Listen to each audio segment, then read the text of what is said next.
Disclaimer. The information and education material contained herein is meant to promote the general understanding and dialogue of GANs processing. Such information is not meant or intended to serve as a substitute for a healthcare professional's clinical training, experience, or judgment. For patients and individuals, such information is not to be a substitute for professional medical, therapeutic, or healthcare advice or counseling. For medical issues or concerns, including decisions about medications and other treatments, readers, viewers, listeners should always consult their physician or, in serious cases, seek immediate assistance from emergency personnel. Prescription information, procedures, and use of medical devices information should be undertaken only by properly trained and certified medical personnel. We specifically disclaim any warranties, express or implied, including implied warranties of merchantability or fitness for a particular purpose. Such information is provided, as is, and is believed to be accurate at the time of its publishing, but it is the viewer's job to evaluate the accuracy of any information found in this presentation. Every case presented is of their own experience, applied by themselves for themselves, and it applies to their case only. Every person experiencing health problems should seek professional medical advice and consult their course of treatment with a doctor.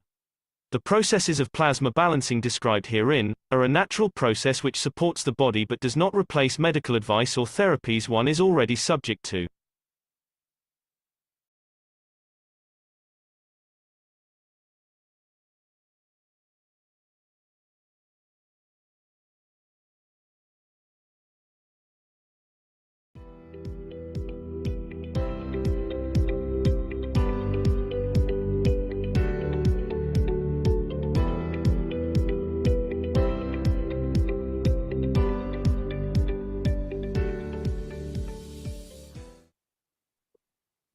The existence of man has many facets and many dimensions.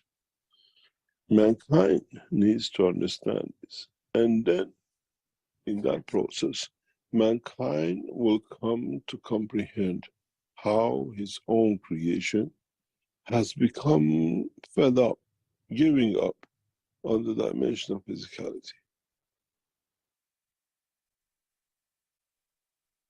How far can we go? How much can we bring this understanding forward will allow us to become the man of space. As we said, we will run two parallel systems, physical travel and dimension of the soul of the man, or central energy of the existence of every living thing in the universe. And if we understand this, then we can decide. This part of the journey, I go with the fly machine. And this part of the journey,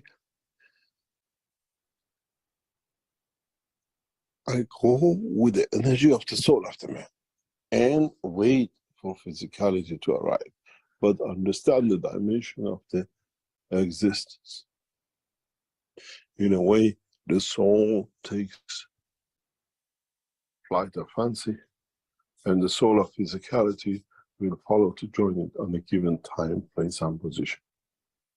What happened when a man dies on board of a UFO or any creature and is traveled through the span of universe? Where would the soul find its place and position?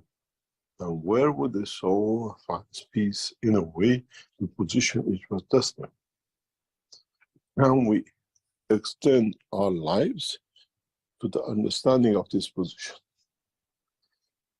And can we predetermine where our soul shall go? What shall it do? And how we will expand the knowledge of the others who are around it. Not knowledge by just reading, knowledge by understanding the emotion of the creation. Then it comes, if we can do this, how come we are not aware of our soul, the work of our soul during our daily life? And how can we work to seize elevation that it serves than actually take? Then the answer is simple. Look within emotion.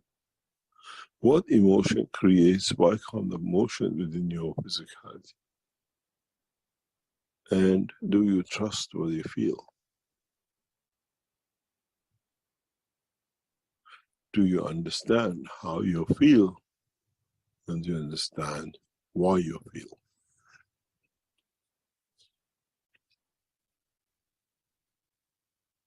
Would you be able to create a condition that you can elevate the strength of the soul of your own or the others? Or clearly you find a new way to communicate between yourself and the others?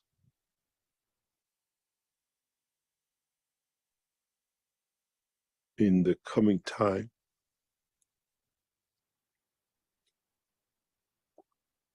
shorter than you think, I will teach you how to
Rick, we have lost audio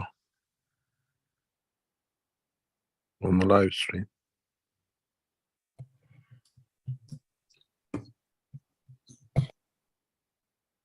I fixed the audio and live stream, Mr. Keshe, but it's only for the movie. For your voice, it may not work. So we can't hear anything on the Zoom side. It's just a picture. Oh, you can't hear on Zoom.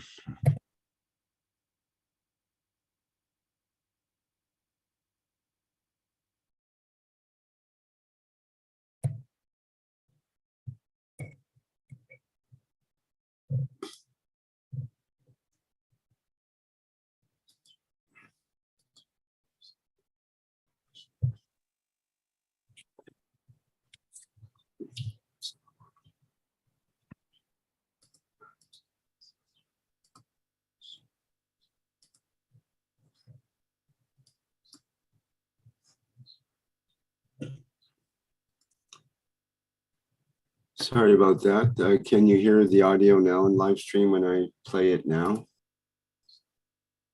No. Can't.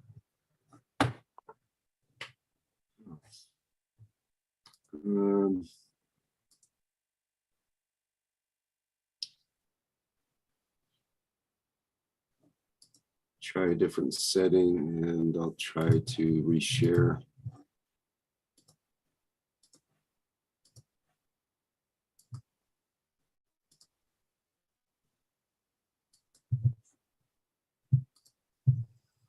Then it comes the process of back. You can hear it there. Yeah. Okay. You got to go back a couple of minutes because it's been signed up for 2 or 3 minutes. I see. Okay, well, then it's not going to work on live stream, and we'll just have to re-upload the video later, I guess. Okay. All right. Fortunate.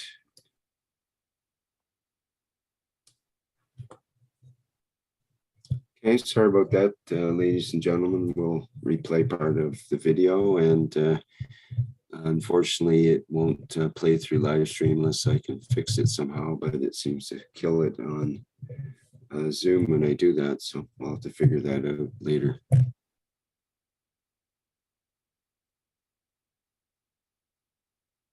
And this part of the journey, I go with the energy of the soul of the man and wait for physicality to arrive, but understand the dimension of the existence. In a way, the soul takes flight of fancy, and the soul of physicality will follow to join it on a given time, place, and position. What happened when a man dies on board of a UFO or any creature and is traveled through the span of universe? Where would the soul find its place and position? And where would the soul find its peace in a way, the position it was destined? Can we extend our lives to the understanding of this position? And can we predetermine where our soul shall go? What shall it do? And how we will expand the knowledge of the others who are around it. Not knowledge by just reading, knowledge by understanding the emotion of the creation. Then it comes, if we can do this, how come we are not aware of our soul, the work of our soul during our daily life? And how can we work to seize elevation that it serves than actually take? Then the answer is simple. Look within emotion. What emotion creates what kind of motion within your physicality? And do you trust what you feel? Do you understand how you feel? And do you understand why you feel?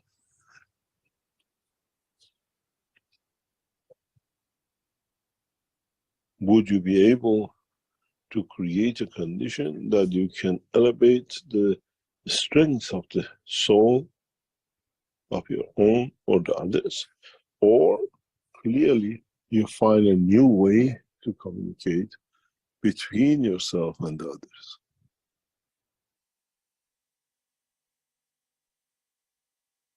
In the coming time,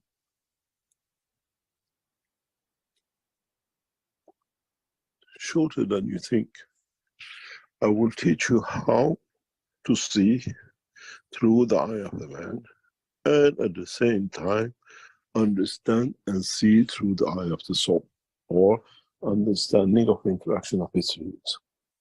And then we'll see how you as knowledge seekers will take steps to be there, to understand more, and to be part of your own creation and your own emotion and your own dimension of truth. Everything in the dimension of the soul of the man has no formula. We cannot write, can you teach us, can you give us a system that we can elevate our soul? You have to learn through the dimension of physicality, which you've been taught, how to connect with the soul of physicality, and through interaction with your soul of physicality, make connection with the soul of the man. Jumping from the physicality to the soul, it's more or less not impossible, but not impossibilities. You have to be able to interact directly at a given strength, because don't forget, it's the soul which created the soul of physicality, where the physicality brought in the soul in the womb of the mother. Now we come to understand. We, in a way, have come to the point that we start gradually understanding that building the space system for the man to travel in the dimension of the soul has no calculation and has no method except understanding the process of the elevation of the soul.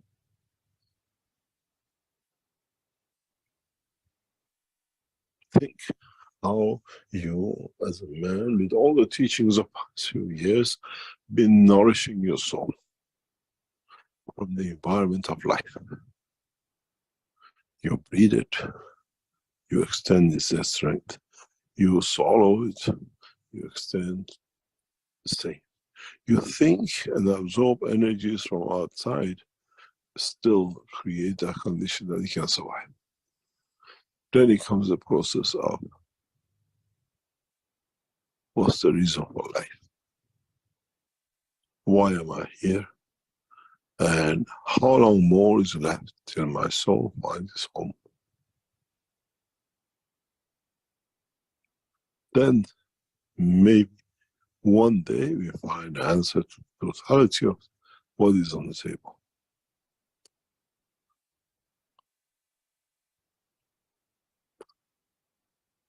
Any questions? If you understood, should come from within the man and not from outside in a verbal direction and dimension of the man. Connecting make you wise, and that wisdom shows the path to the Creator. It's for you to decide how much you understand and understood from separation, filtering, and cleaning up every dimension of the creation which is in your pot.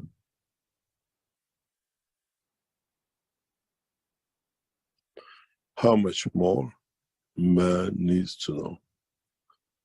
How much more man needs to trust himself, and what it will take that you as a creation and a creator know and can provide for a soul of your own. As our friend said, I do not know what to do, but I'm doing something because I'm still breathing.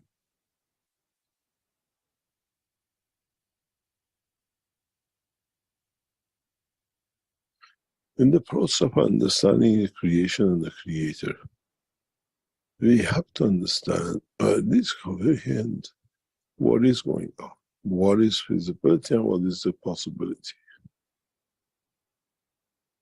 And then don't make assumptions.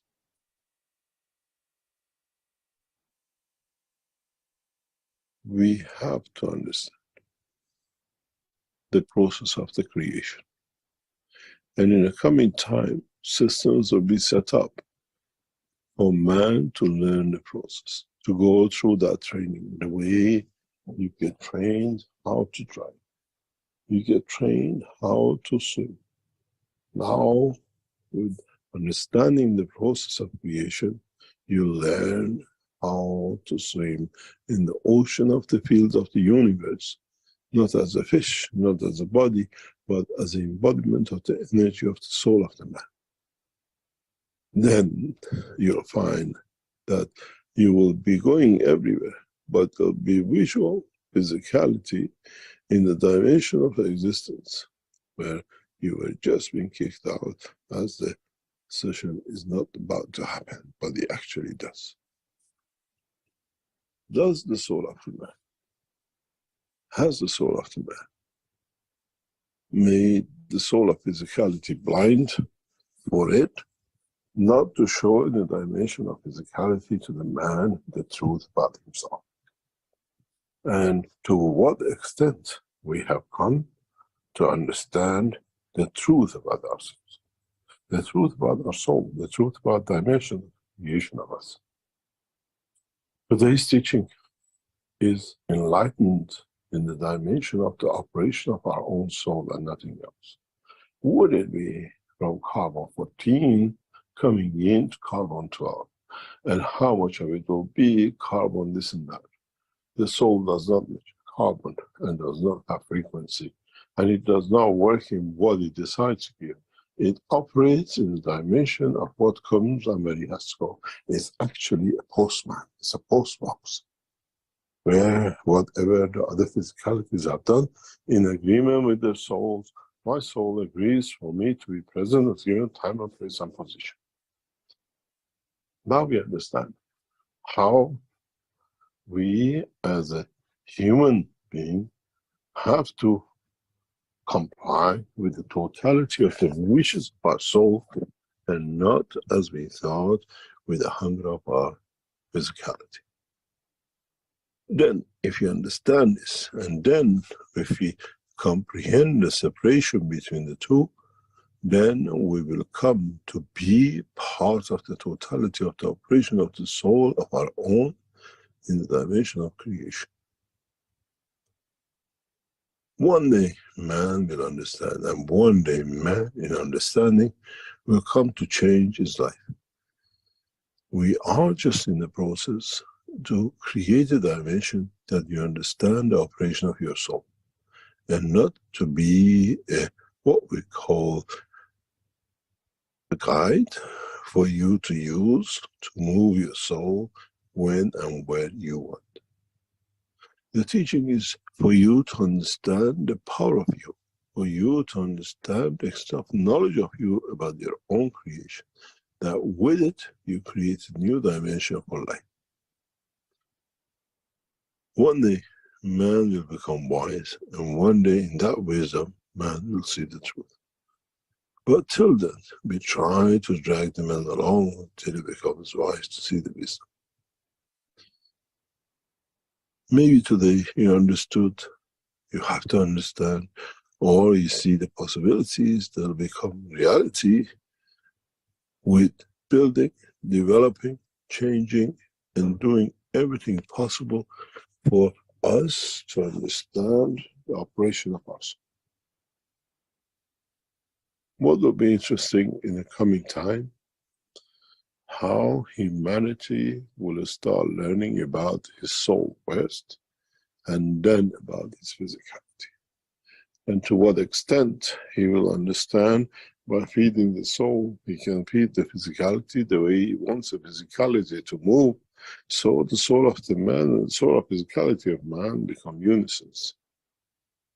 But it's vulnerable that both can be involved in the dimension of another position in time and place without their own choice, but through the choice of where they have to be.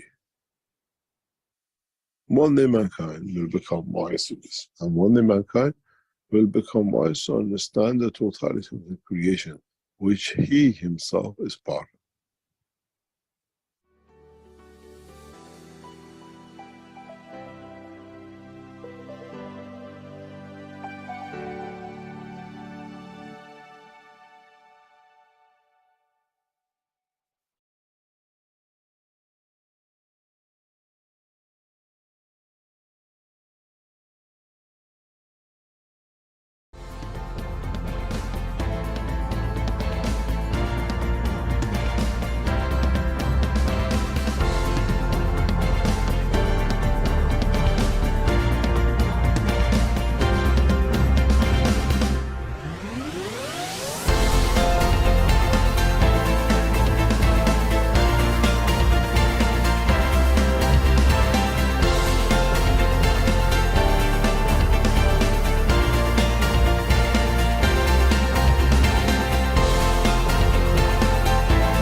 Hello and welcome everyone. Welcome to the 488th Knowledge Seekers Workshop here on Thursday, June 1st, 2023. This is a broadcast of the Keshe Foundation Spaceship Institute Education Department and part of the public teachings in English. My name is Rick Kremen and I'll be host today once again in these weekly series of workshops. And once again, we have the privilege and honor to have Mr. Mehran Keshe of the Keshe Foundation here to deliver today's teaching and information. Hello, Mr. Keshe. Are you ready to go? Yes, good morning, good day to you. As usual, wherever and whenever you this series of knowledge seekers from the Keshe Foundation and Spaceship Institute. We welcome you back and open-heartedly we bring you all the love and care from the universe as we start becoming part of universal community, at least to learn how to be.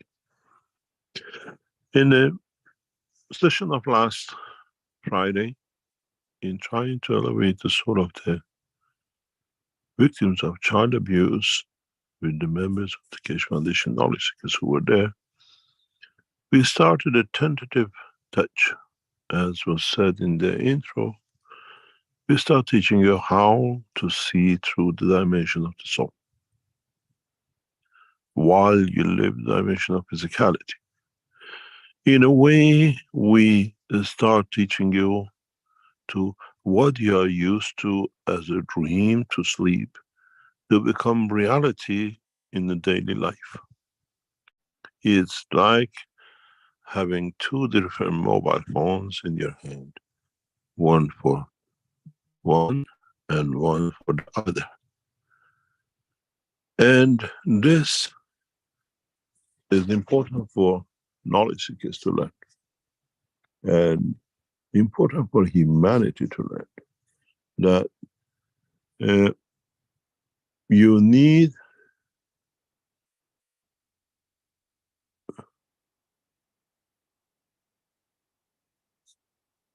to become aware of the change.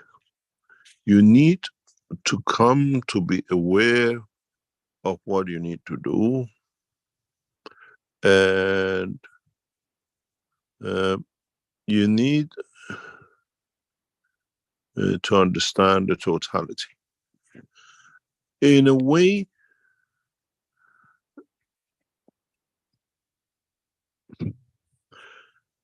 you got to learn how to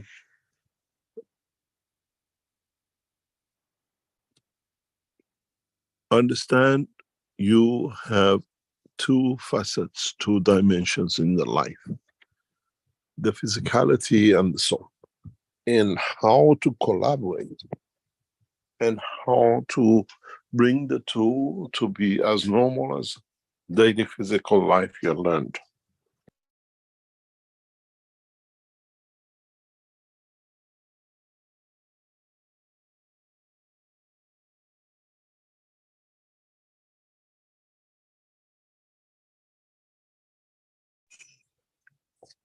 In a way, what we need to understand is how we gradually become to see in both dimensions and trust it, and don't call it a dream, and learn to coordinate, be it from the soul side or the physicality side. For those of you who were in the session of last Friday, and those of you who have registered for the session for tomorrow, we'll go through this process. We'll come to understand this process. We'll see how it will be.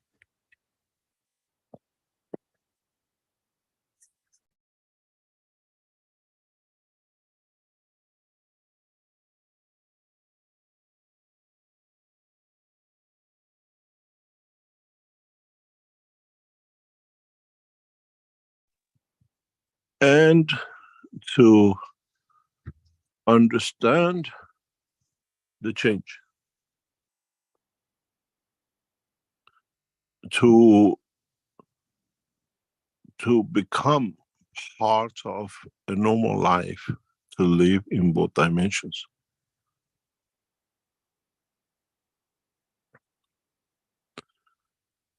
How would we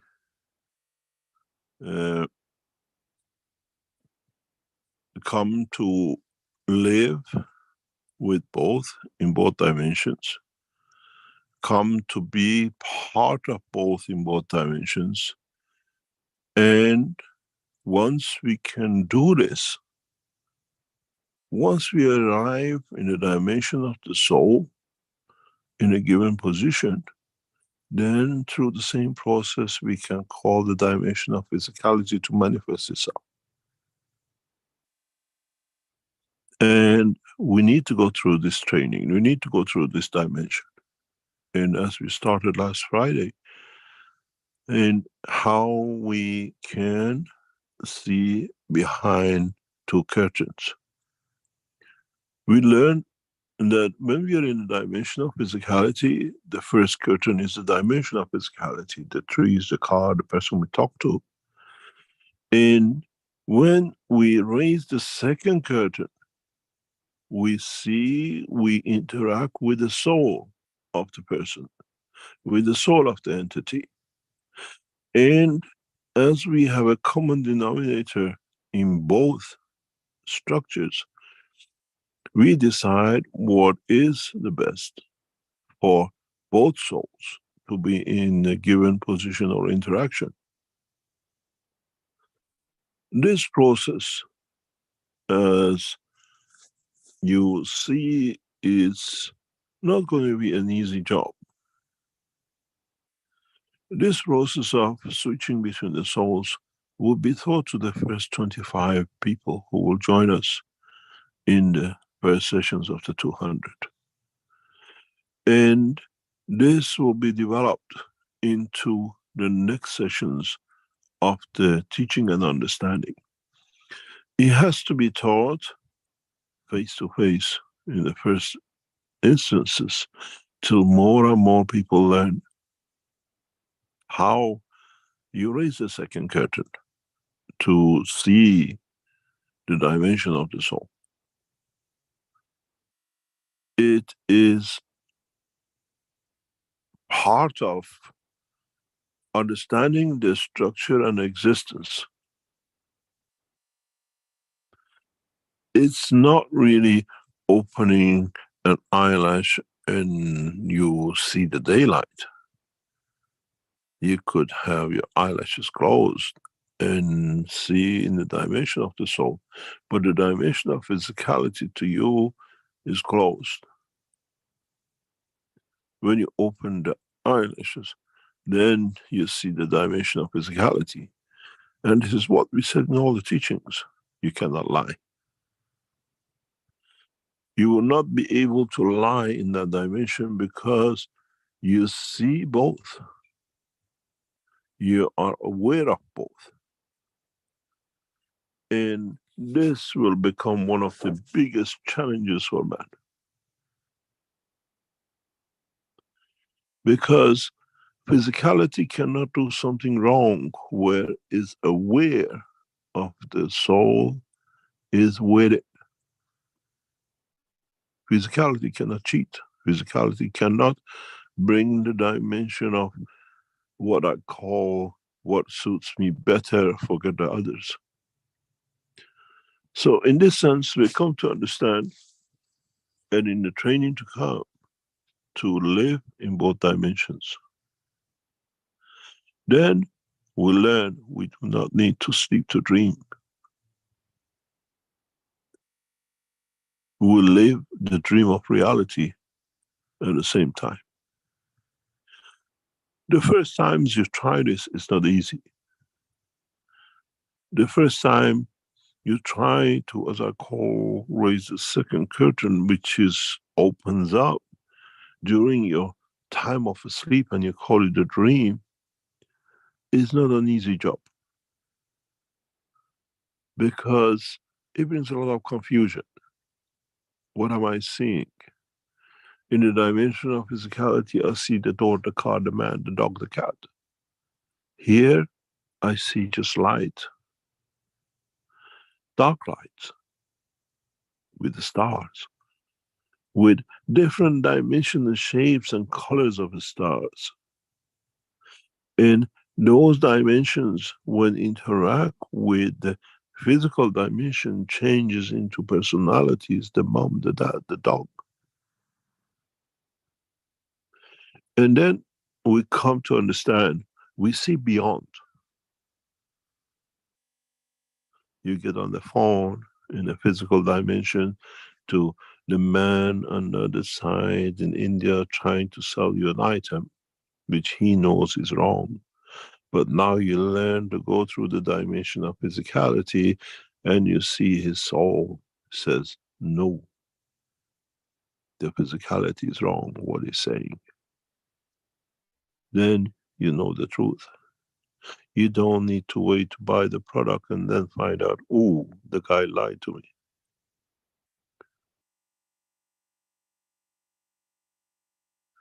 This is part of the process of the elevation of the soul of the man. Part of the process that how we learn to elevate ourselves does not need no prophet and no ayatollah and no mullahs and no priest.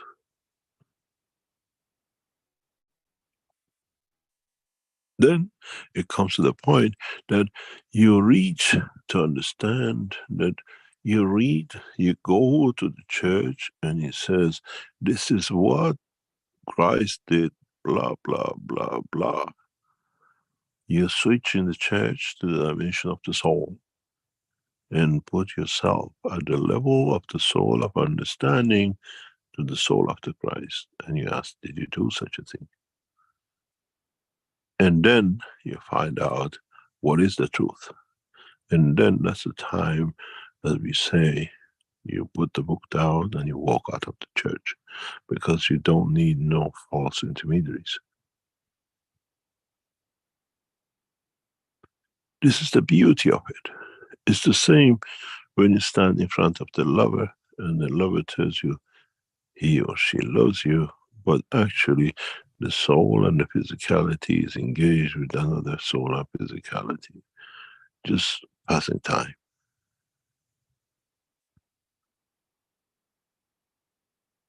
Then there is no other way to live but the ways of Mitra. Because when you talk, you act, and you think, it's all the same. Because you're aware that the truth is seen by the souls. But the interesting part for you as knowledge seekers, which we started last Friday session, is how do I do this?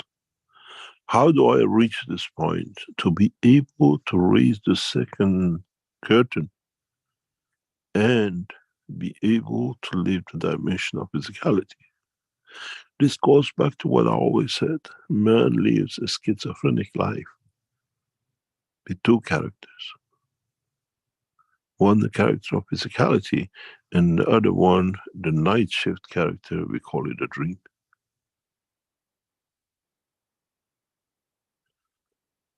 How do you do this? How do you develop the seeing, observation, and the trust in both, and live both? As the women always say, we are multitasking. This time the multitasking is the same for the man and the woman, because the task is to coordinate within the soul and the soul of physicality, which brings the dimension of physical life into it. We asked those who participated last Friday to carry on with the same process to this Friday, when we meet tomorrow. And we bring that process into totality. Many of you, if you develop that point, if you develop that strength, you should be able to see the soul of abusers. Some of it might bring you physical tension. Some of it might bring you physical pleasure that you manage to move someone to do. And then would that be part of the work you start learning? Then do you need to sleep to see the dimension of the soul and call it a dream? And the interesting thing is, when the time comes that the dream and the reality will coexist and happen at the same time. And that is the time, if you reach that point, is the time when you meet your creator. Because it's existence in both dimensions. This means you will see the soul and physicality of the creator and the Mitra at the same time. And very few in the universe have ever managed to reach that level.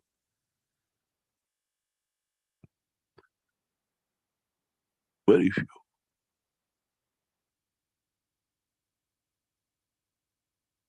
It is not an impossible task, but it's understanding the totality of the work.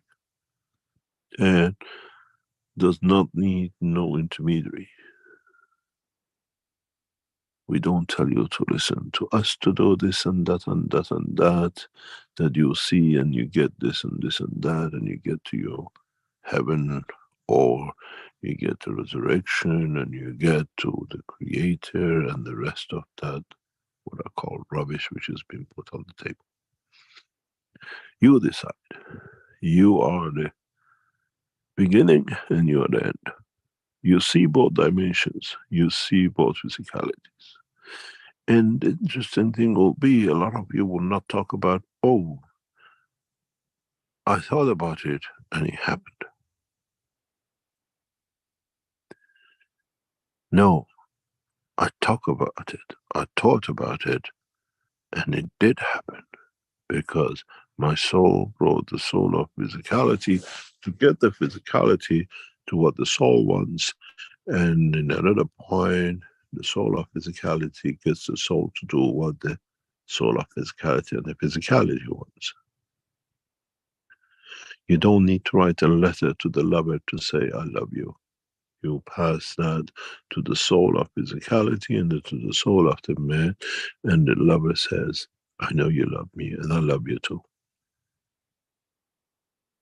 The speaking word become less, and understanding the emotion and the fields of the life becomes more. And then you don't say, oh, I was just thinking about this a few minutes ago and you talked. Because a few minutes ago, what you thought may be initiated by the partner and you responded to it. And then you think it was my thought, but both think the same.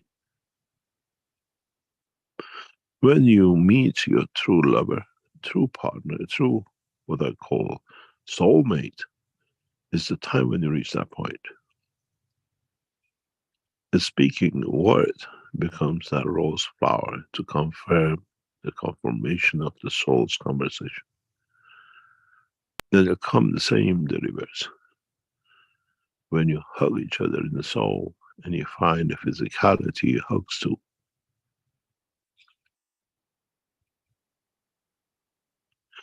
Then there is no argument, then there is no misunderstanding, then there is no if that, was it, is it happened, it's coincidental. You send a message to the soul, I want a hug. And you find your partner hugs you physically. You don't need to ask how come, because it's become what you become and what you have wanted. And this is part of the progress of the man in the coming time. Then you decide, I travel in an aeroplane or a spaceship, or I travel in the shape of the soul of the man, and all will be the same. We started this process to gradually to introduce you to watch, to see, to understand the operation and closeness of the two. And it goes back to last week's teaching, where when you understand this, then you use the emotion to direct. You go in this opening of what I call the second curtain to the soul of the mom, but then you want to bring the dad into it as well, but the emotion of the love in the level of the soul brings you the threesome, where one has passed away years ago and the other one is another part of the world and you are on the other side, but the souls meet and they feel the physical touch. As the soul of physicality present creates that emotion of reality. Same as what you see in the dream. But this process will take time for man to understand.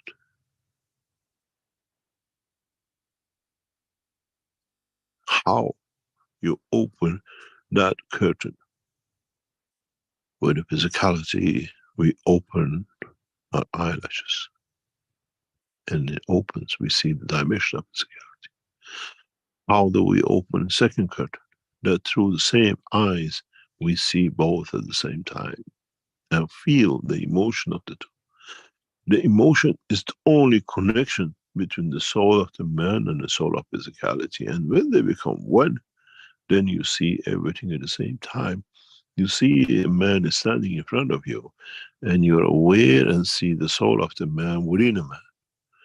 And then you feel and you see if what is spoken in the dimension of physicality is the same as what the soul says. And then you understand the level of sincerity. This has happened to me many thousands of times when I stand in front of the people and I hear a lie. And I see the soul telling me this is a lie.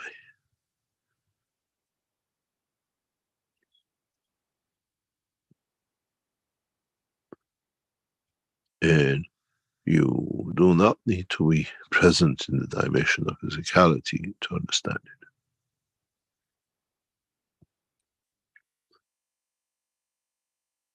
Many of these occasions stays with me very fresh because I could see the soul and I could see the physicality. And in one occasion, the physicality noticed that I'm aware of the truth and claimed I will jump off the balcony because I cannot hide the truth from you.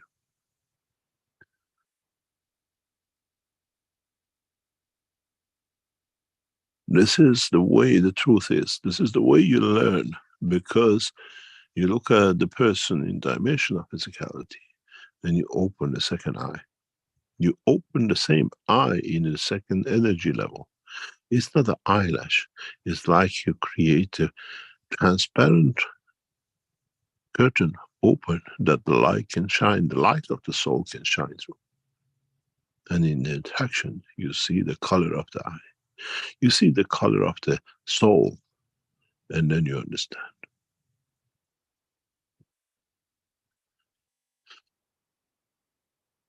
It's not easy, but you have to learn.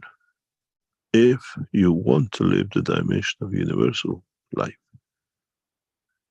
because many lives have no dimension of physicality but energies. And then you have to understand what that energy wants from you.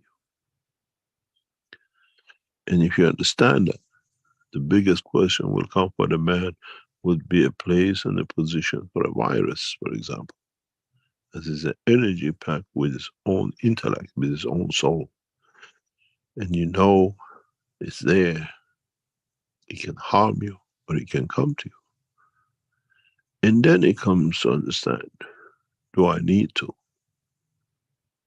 share or to give?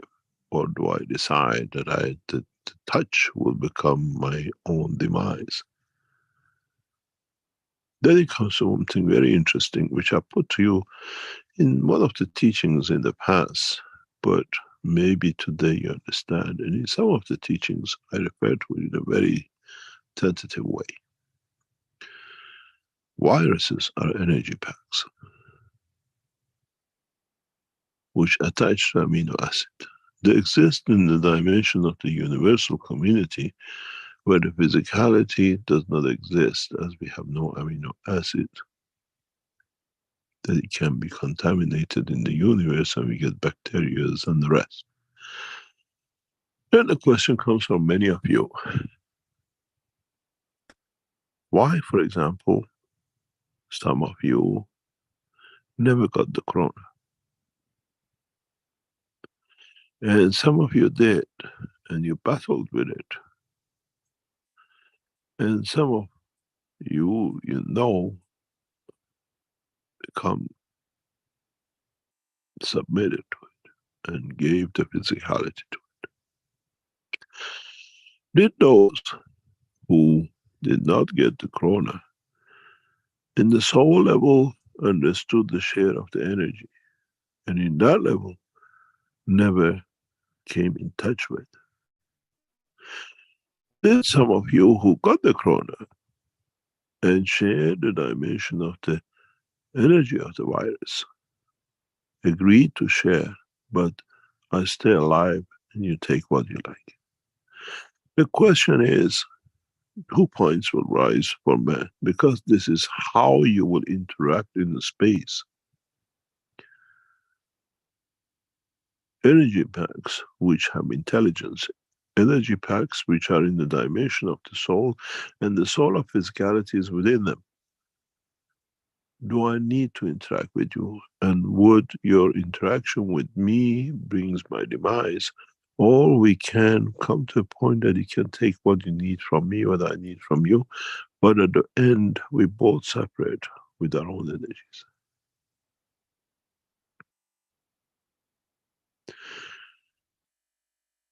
Many of you who went through the corona case and it touched and it killed some of the cells of your body, as you call it, you have shared the soul of the cell of the corona with you, and you dispersed it in different shapes from your body. You rejected it in different forms from your body. What happened to that soul of the corona? If you understand this, we even come to understand how viruses on this planet and the universe extend, expand, and divide. And how we can even understand the strongest plasmatic fields could be soul of another man, we call it a virus, to interact with. All viruses, what we call energy packs, are non-dimensional. They are without dimension, and some are still soul of other creatures traveling the span of universe, where the dimension of the soul of physicality is within them. Would they change and manifest in the dimension of physicality within us? What we call today as parasites in the dimension of physicality. Would we allow to do this? If you go back to the teachings of many years ago, I refer to the time when the man will trust his soul with the captain, and when he arrives at the point of destination, is released to take the shape of his manifestation. Now you understand what that means. Where you are as a soul, and the soul of physicality within another energy pack, we call it the womb of the mother, the womb of the earth, the womb of the creation, all within the soul of another creature, to carry us across, because they carry the higher strength to a deeper strength, higher level in the universe, and deliver us to that point. We call them captains in the dimension of physicality. We call them whatever you like in the dimension of the soul, where these souls carry and possess much higher strength in what they call the shield, the cover, the package of their soul, that they can accommodate both their own soul, the soul of the others, and when it comes to the point of destination, they can allow to go. What happens if you take the shape of physicality while you're in that cocoon within their trust, within their soul? You become parasites to their life, to their existence, to their soul. Man will learn a lot about these things. Man has no choice. And as I said to you, we have started a process of colonization. And as we hear in the past week, the Chinese announced the same in the past week, that they will start the colonization and mining and living on the moon. I do not think the two are coincidental. You understand? We carry the knowledge and we come to understand more. And we talk through the word of the man. And as I always said, we let the governments speak in what is agreed with the Keshe Foundation, in their own way, to make it the national pride, in their own way that it brings advancement to knowledge of the man. Elevation of the soul, elevation of understanding, The totality of the knowledge has to be passed on through the soul and not in the dimension of physicality. When you come to dimension of physicality, you need the schools, translators, educators, and the rest. When it comes to the level of the soul, it's shared in the dimension of the fields of the universe, and the knowledge is free and open to everyone. I made man in the image of myself, and now I show my image as a soul. And it's for man to decide in what monkey suit he decides to manifest himself. Black, white, blonde, dog, cat, and the rest.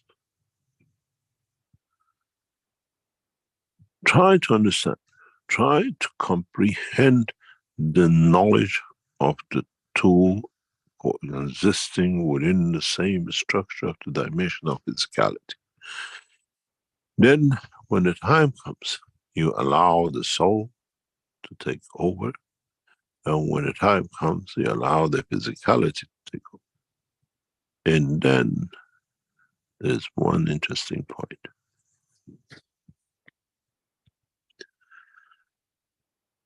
With the dimension of the physicality and the soul of physicality, one is within the cocoon of the soul, still have that tangibility of the physicality of the brain of the man? Or does that entity changes into the fields, which is connected to the soul of the physicality, weak enough, with no dimension of connection in a way with the soul of the man? Then one point which comes for those who understand this process in a later time, in a deeper way, when we put the soul of the man, which carries the soul of physicality within it, which carries the physicality within it, would they see a brain structure? Or would they see brain as a structure of fields? The second shall be confirmed to be correct. Then this way, no matter state within the physical brain of the man will ever appear in a dimension of the amino acid protein of the man beyond the dimension of this planet, where the soul of physicality can be endangered. In a way, our brain will change into the field plasmatic dimension once it goes within the structure of the soul of the man as is cocoon. Then you understand. Man in every dimension, when it comes to the dimension of physicality, will take the control system center, what we call the brain, in a dimension of physical state matter of the time, place, and position. This way, it guarantees its physical manifestation in any dominion and any position in the universe. This is how you will travel in the dimension of the soul from New York to Tehran, and in Tehran and its atmospheric condition of the earth will manifest as the same. The soul has a picture structure of the origin. You manifest yourself the way you are. Then mother knows, oh, you just arrived from New York, this is my daughter. Or you decide to change shape and knock on the door and say, I have to come to see you. And then the shape and the emotion of the soul will confirm to the mother, this is my daughter.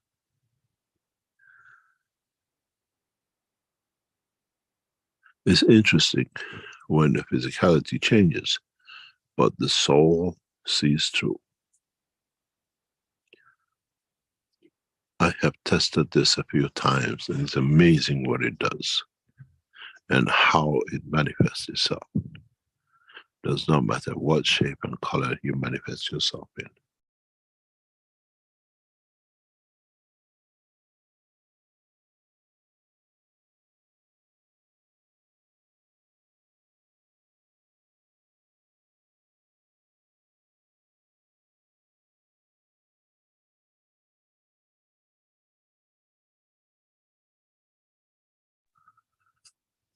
Now it comes to the point.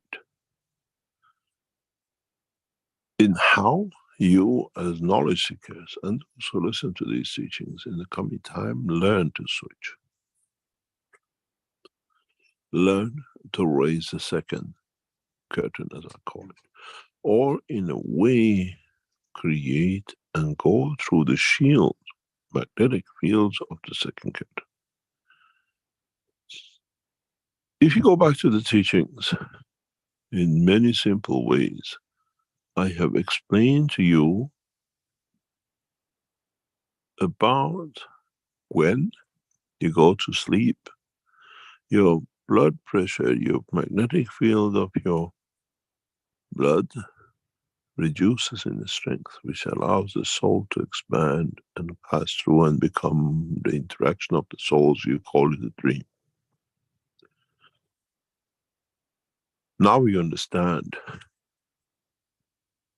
the worth, the work, and the beauty of the soul of physicality. Where through the interaction of the soul with the soul of physicality, you open that curtain. The first curtain is your eyelashes and the physical. The second curtain is to feel the strength of the soul of physicality, the spirit of the man. And when you become in unison, when you learn this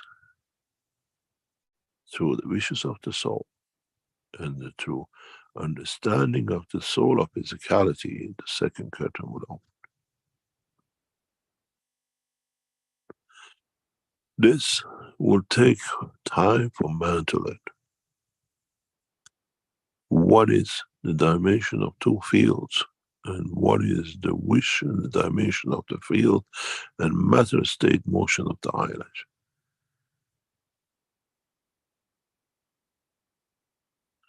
Then you understand when the wish is sincere, the second curtain opens automatically, even if the first is still closed. The dimension of physicality, the time of asleep.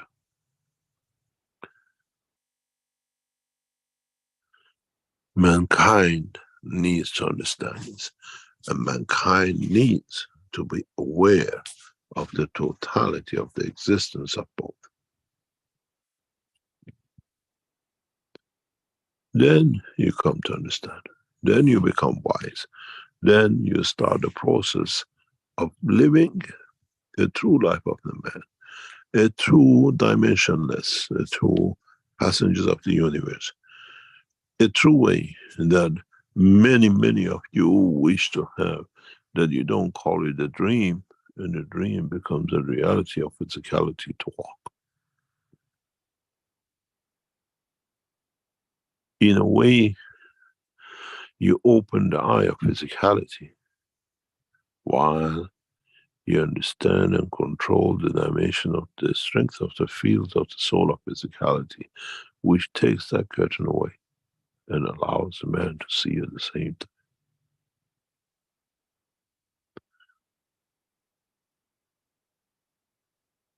One of these occasions, which I remember clearly, happened a few years ago in Austria. I stood in front of the person and she lied. She noticed she lied.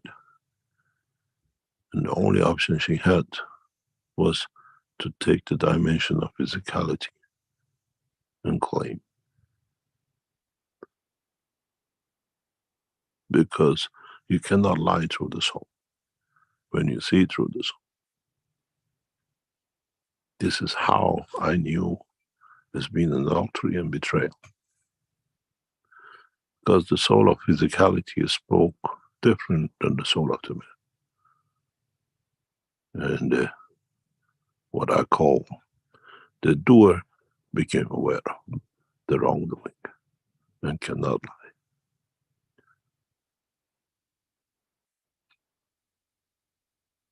You see this more and more. You understand this if you practice it more and more. And then you come to understand you don't need no enhancement unit and you don't need no spaceship.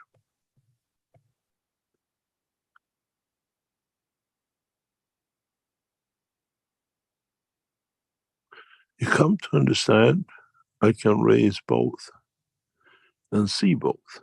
And you come to understand that the word, oh, I was just thinking about this before you say it, is that I send you the message through my soul, and now it confirms you received the message.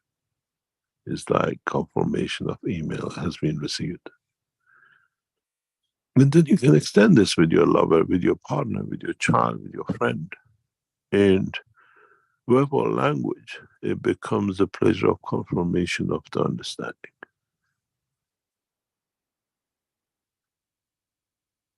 Verbal language becomes a sweetener in the dimension of physicality.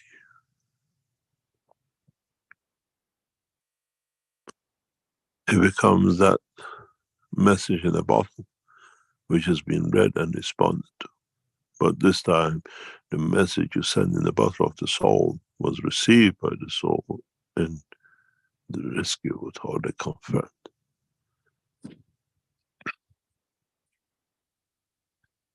Mankind has a lot to learn. Mankind has to become aware of its existence in both dimensions, and not to be afraid of it, and not to shy away from it, and not to use it as a tool to feel supreme and call itself prophet. Why we brought these teachings and this subject up is very easy. As you are learning to become the passengers of the universe, as now you're learning, as we start teaching you last Friday, about opening the second eye, in a way opening the soul. When you come across and when you take your position in the dimension that your soul is aware of the other soul existence, but they don't have the knowledge that you carry, you don't call yourself prophet. And you don't claim anymore, and you don't dictate by it. The way the South Americans were waiting for the Messiah with a blonde blue eye, or when the man appeared, mistakenly they gave everything up and they become to be the slave to it. You become equal. And at that point you learn to be correct. And at that point you give the knowledge of the universe you have to them unconditionally. Then no one can claim to be the guardian of the God with the rules to kill her, to keep themselves supreme. When we stand in front of the world leaders, from religious to power, they have no dimension and dominion as we see through their soul. How can an Ayatollah tells me he is the messenger, but we see through the soul? If the hand of the man has committed to one killing, he has lost that position. Even his own soul, even his own suicide and commitment to it. This is why suicide is forbidden, as it does not allow the elevation of the soul.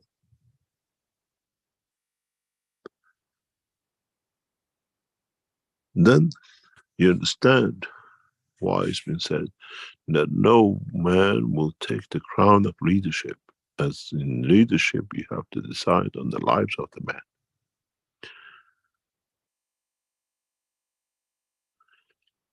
Then we understand how the process has to be.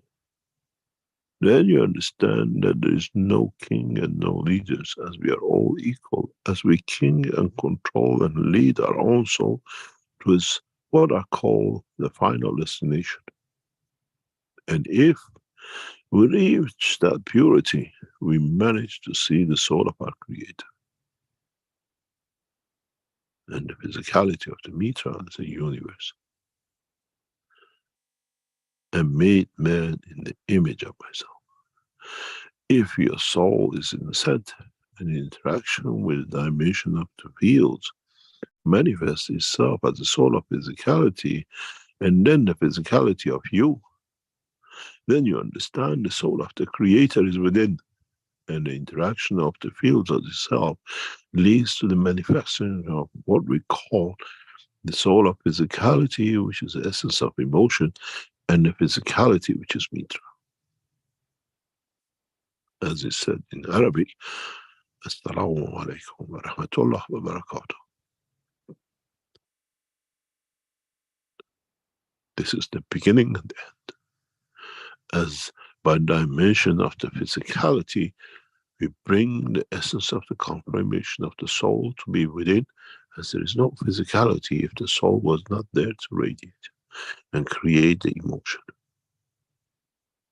Then in so many ways, we understand why we manifest ourselves in different color, races, and size and shapes.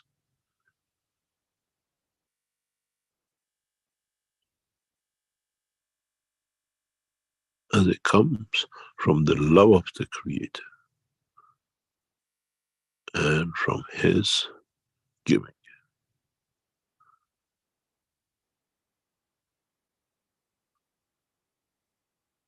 Then you understand, when we meet with the world leaders, when we meet with religious leaders, they'll take their turbans off and they confirm themselves to be a man and not anything. We shall see in the coming time that a flocking of all the religious leaders as we meet them one by one, and the world leaders to confirm their power to be none compared to what is of the Creator. Then there shall be no leaders and no kings, as every king is the king of the soul of the man.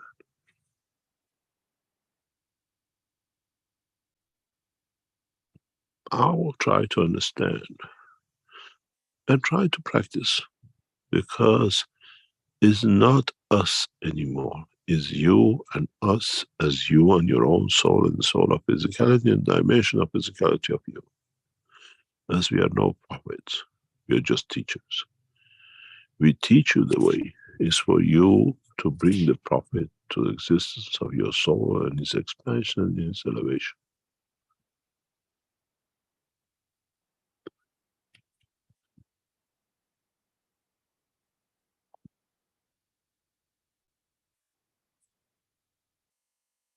How you will achieve this is something for you. How you will extend to understand this is again in dimension of the life of you and not us. We just show the path. It's for you to find the way to stay on the path, the correct way. There are no punishment, there are no heavens, and there are no hell.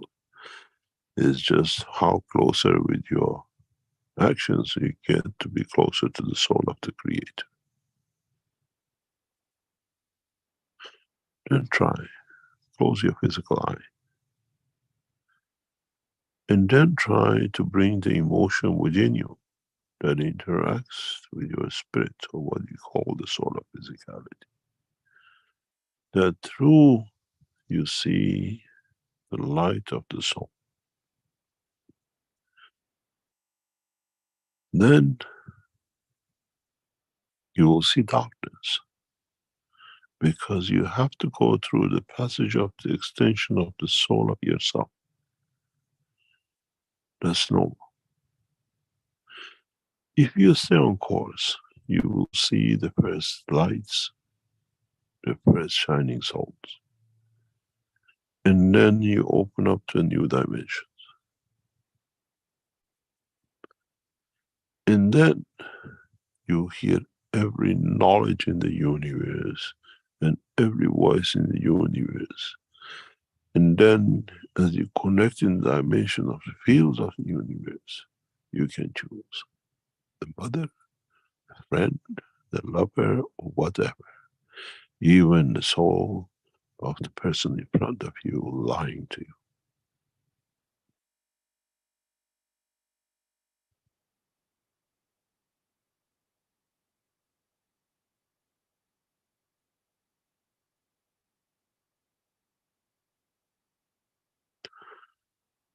The process is very easy. Man has the tool to allow the opening of the cells and curtain. You call it a heartbeat. You call it the clarity of the feeling and emotion. And it comes at the point of servitude.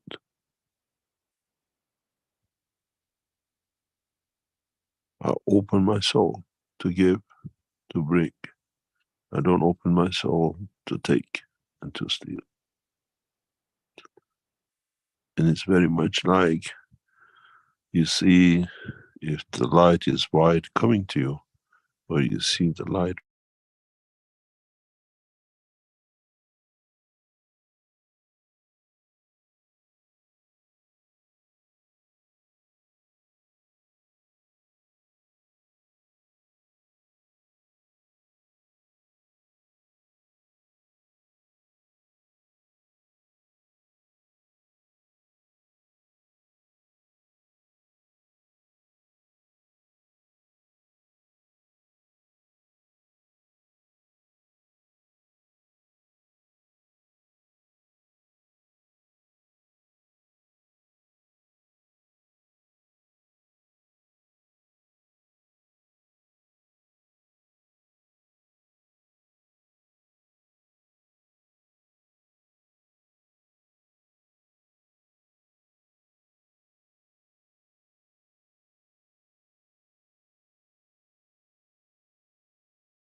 Hello, hello, Mr. Keshe. Are you still there?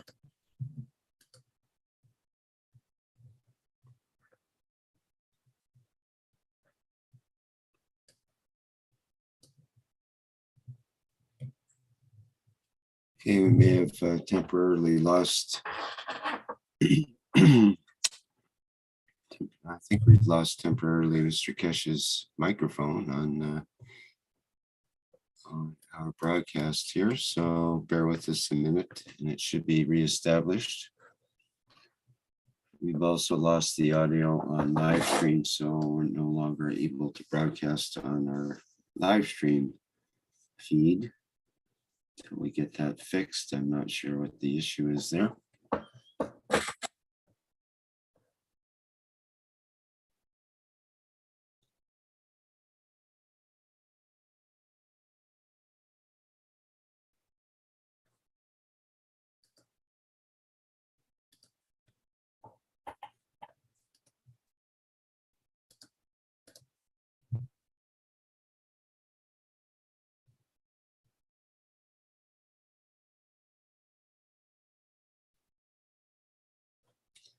So bear with us a few minutes here, perhaps while Mr. Keshe reconnects.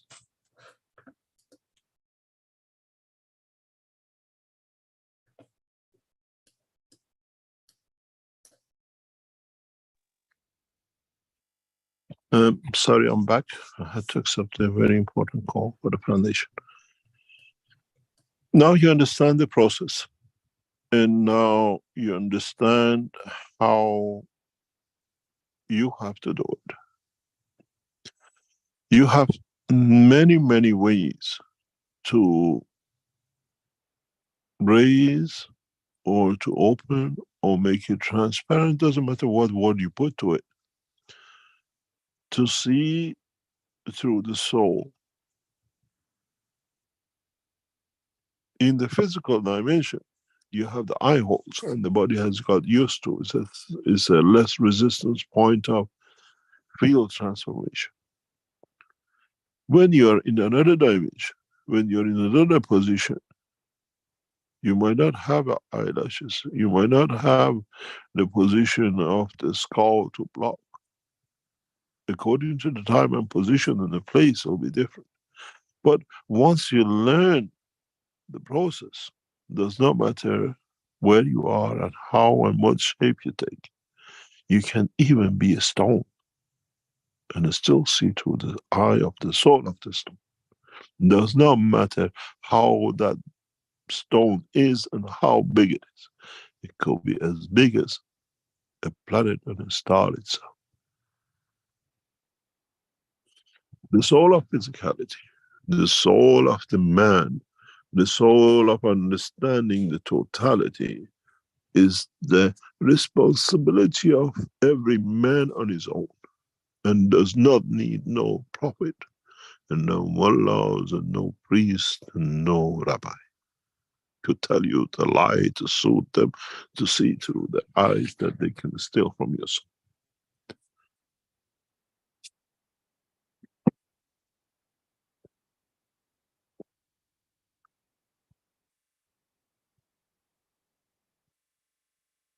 The way you have to learn is the way to understand the work of your physical life. To understand why you don't dream all the time, and why you dream sometime, and why you dream of certain people, certain times, and not the times you want. And how sometimes you always are in touch, but you wait for a physical confirmation. One of our knowledge seekers who we know very well sent me a picture with a feather on a book very recently. And says, this is, I know how she communicates with me every time I ask something.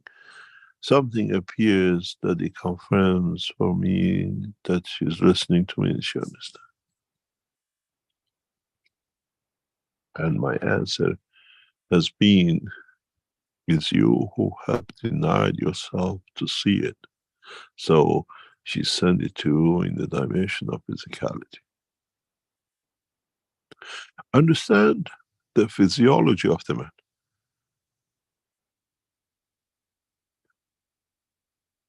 Do you need to be asleep to let your soul go?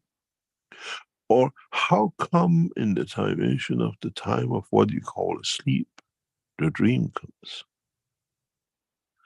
Sometimes we do it during the daytime and they call it, oh, he's daydreaming.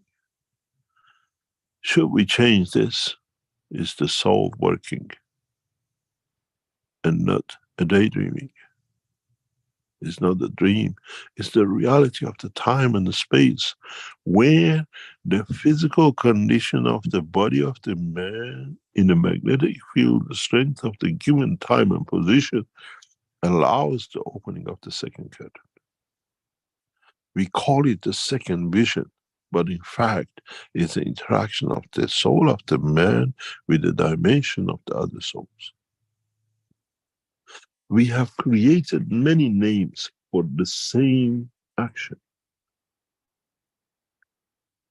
as the man has done for gravity, salinity, pH, and the rest.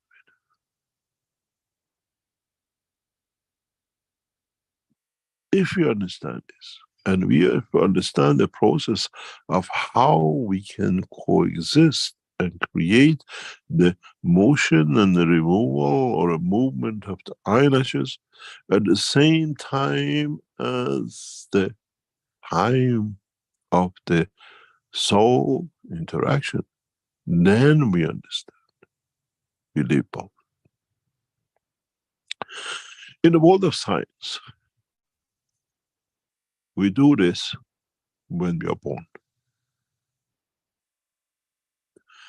We do this till 1 or 2 years old. But the scientists have not understood.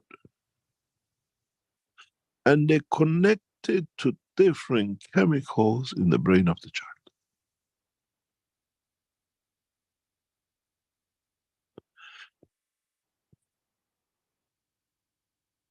If you speak, or if you have observed a child,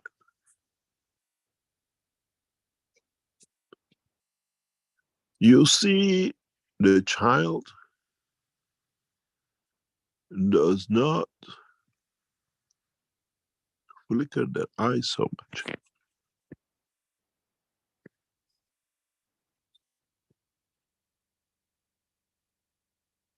They don't speak, but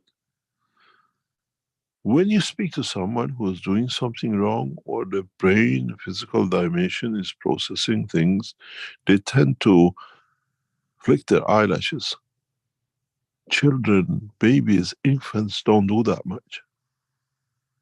And they call it is dopamine in the brain which causes it, because they don't understand that the child at the infancy, not having the language of the man, communicates to the soul. And for that purpose, his eyes stay open. And the soul transparency teaches it. In many teachings, I refer to how infants speak to each other, how they understand who is higher, who is lower, who understands more.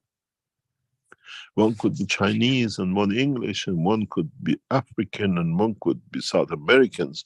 You put these children of the same age of 8 months, 10 months, 6 months in one room, 2 days in one room, and you see they interact, they communicate, they know, because they do that through the soul. And the doctor says children don't flick their eyes so much, infants, because dopamine, something else has not been created in the brain fully. Is that actually what is blocking the man to see, to allow the soul of the man to extend beyond the physicality? Have we known the cause of our imprisonment of our soul with the chemicals created by the addition of physicality, and we never understood how it works? Does that level changes when we sleep? Or does that level changes when we have fears, or when we are in love? To see, we sit in the office in the back of the chair, and our heart and our love feels, smells the lover across the world.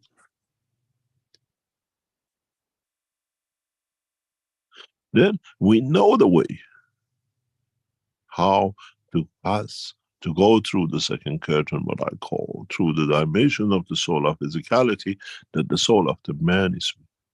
When the two levels are equal, there is no interaction, and one can pass through the other. When the soul of physicality does not lie to the soul of the man, there is no interaction, there is openness. Think good.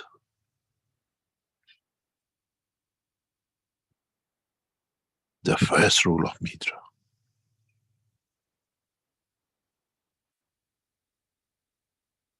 Because when you think good, then you can talk good, and you can act good. And Dharani of Dharani, Dharani. Perfection.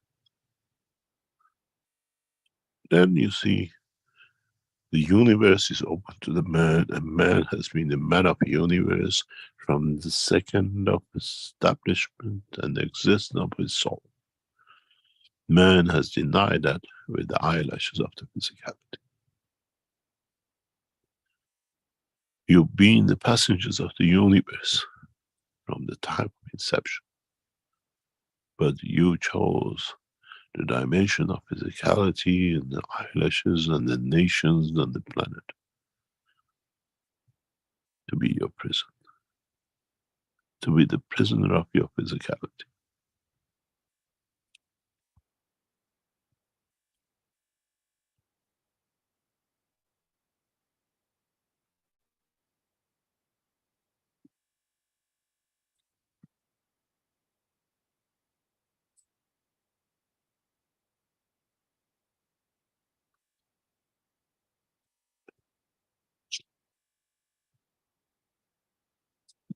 In Arabic, they have a beautiful say, but it needs changing in one sentence. Every time they pray 17 times a day, and he said, Ashhadu anna Muhammadan Rasulullah. I swear by Almighty, and that Muhammad is a messenger of God.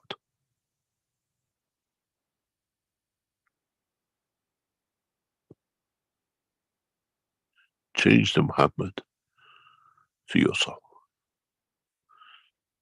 Then you're the messenger of your own soul and no one else. And the structure of the Assalam is complete. Is the 100th word, which in Quran was promised one day will be understood.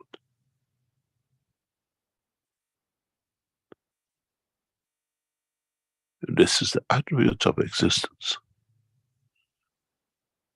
And then you understand the completion of the cycle of man as he has been a part of universal community, but he denied it to his physicality. In a way, the soul of the man should have taken the man in a physical dimension and shown him the universe. In a way, as you punish me and you keep me the same, when I'm free, I'm not taking you with me. You can dream of it. With the teachings of today and in the past years, now you bring the two together and you understand the elevation of the soul of the man by man himself, as he does not need no Rasul, no messengers. As one is the messenger of the other, no one lies to the other, as the soul of physicality cannot lie to the soul of the man, as both use the same strength of the fields of the universe within them.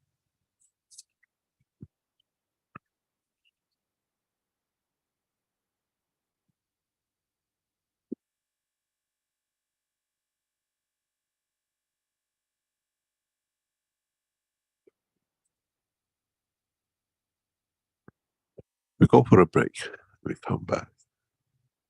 And during the break time, try to see if you can raise a second. The barrier you created for yourself and no one else. And you're the only one who can open that second curtain, which is the clarity between the soul of the man and the soul of physicality. Then you will see both dimensions. We go for a break, we come back, and we'll see how we can understand. Thank you very much, Rick. If you can take us to break. Okay. Thank you, Mr. Keshe. This is the 488th Knowledge Seekers Workshop on Thursday, June 1st, and we'll be back in a few minutes.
I'm sorry, I don't know what's happening with the sound. I'll try a different setting and see if we can get it to come through on live stream.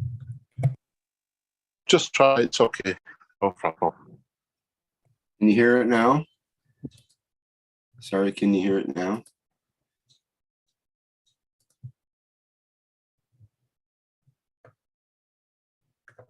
No, it's still not. Oh, still not. It's okay, it's just on the live stream, just leave it. No, it's on the Zoom as well. You can't hear it on Zoom, apparently. Yeah. It's okay. If you want, we stop with this. We go through answering questions. Okay. Okay. It seems to be with you recording of any videos or tapes, you have this problem. Yeah, and your voice. Your voice doesn't come through on live stream, or if I try to change any settings, it doesn't come through on Zoom. And I don't understand what's going on. And it's Okay. very frustrating. I spend all Okay. my time trying to deal with I'll it. get the IT people to come after the teaching and see where the problem is. Yeah. Okay. Okay. Let's go back No to. problem. Just we go through the next.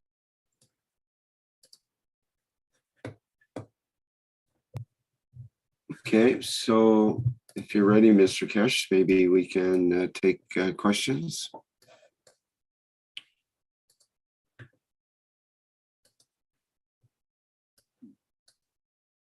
Yes, we're ready to go.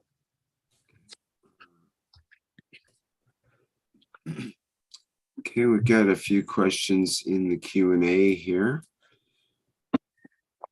from Danila from the Brazilian community.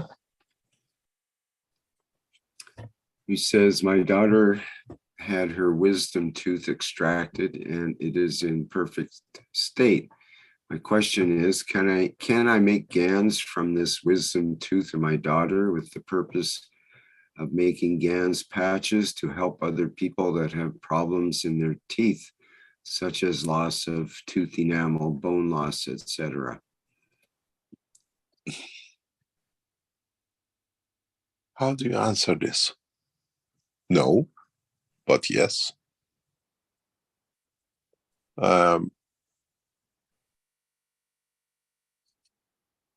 In a way you can, but as we understand, I'll put it this way. I hope your daughter has a nice soul and a nice solar physicality that by the creation of the scans, the best parts goes to those who receive it. If I can explain it that way. This is part of, in certain cultures and certain ways of thinking, they don't allow any piece of your body to be taken by any way, shape, or form, as they think, oh, they can do something with it and manipulate it or whatever. And there should be no reason why not, but there should be every reason why. And this is what we face many times, especially in past recent time with our doctors, which people come to them with very complicated emotional conditions,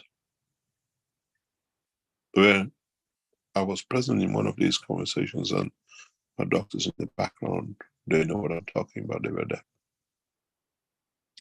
where the brother wants to give life back to another brother who's been in coma for a long time, but he went into coma when he was very young, very young age, and now he's in double figure past long time.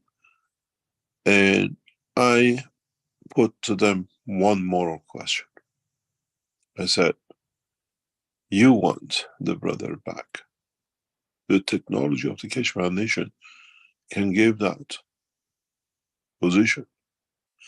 But the morality, the moral question for you to ask is, would a child who has been in less than a handful of years when he went coma, and now is in 20s, 30s, or whatever, will not come to blame himself why? And then later on, coming out of coma, seeing the evolution and where he should have been, maybe whatever, he'll commit suicide because he cannot take the change, he cannot cope with what is in front of him. And do we have that right to create that condition? With the new technology, with the new power in the hand of the doctors, with the hand of the knowledge seekers who truly know, understand how to use the knowledge, the question of morality comes first, which means the position of the soul. In the matter language, we call it morality. In the dimension of the soul, we call the responsibility of the soul. We are responsible for that soul. And if we bring that position, if you put somebody who went in coma at the age of 20, 30, and you want to bring them out of coma in 40 or 50, they have experience, they know how to handle life. But how do you give life, which you know you have the knowledge, back to a physical condition which is in maturity of 20, 30 years old, when he went into coma when he was less than a handful of years, and how will cope with the surrounding, with the life, and the blames of why me, what happened, and I'm not there. He is a man, a mature man, everybody else at his age has children, and he's there with the mentality of 5 years old. Not being able to cope will bring them to different problems. Now we have the knowledge to bring the physicality back. What is the responsibility of our doctors? What is the morality? What is the science of the new knowledge? Do we elevate them through the soul, that the soul brings them that knowledge? Or we can bring them to understand the lack of time in between, or lapse of time in between, has no meaning, because this has a question mark on this planet for us in the physical dimension. But it brings us to another position. When we are young soul of the man and we land on the planet Zeus with a maturity of morality, of understanding, of the knowledge of much higher, are we that infant? And when we land in another place where we see them like nomads and we know about the jet technology and the computers, do we see ourselves higher? And how do we interact with the soul of these creatures? It's not us anymore. It's understanding the responsibility of the soul of the man and the soul of physicality of the man, and what physicality will manifest that fits the time, place, and position. When you use a tooth of a teenager, shouldn't be kept for the teenager in the future if she needs, as it carries the characteristics and part of the soul of that person. It's very interesting when you speak about the soul of physicality and you speak about the wisdom tooth and you speak about dimensional physicality. What is the position of your wisdom tooth? Isn't it the closest to your soul? The wisdom of understanding? Is there a wisdom in what we call it the wisdom tooth? And would we carry the characteristics of that wisdom when we make against and you want to use it on others?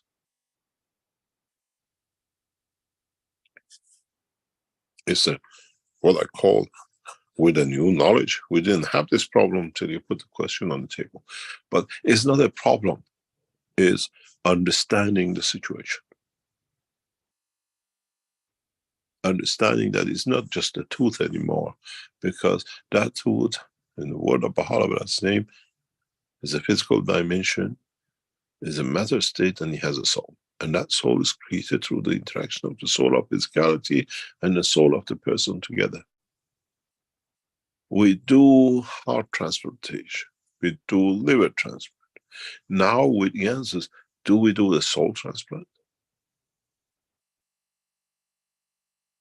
Now you understand.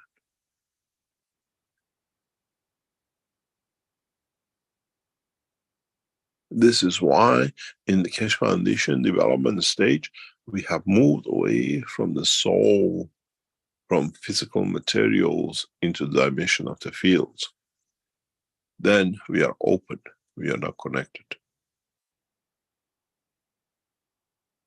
This is what I tell you, you don't even have 5% of the knowledge of where the Keshe Foundation development is. Because we cannot explain to you. We understand this, we understood this, and we are in the level of interaction. This is what I keep on telling you. Don't look at the magraphs, you're just looking after 20% saving, but you miss the 100% which is sitting there for elevation of your soul.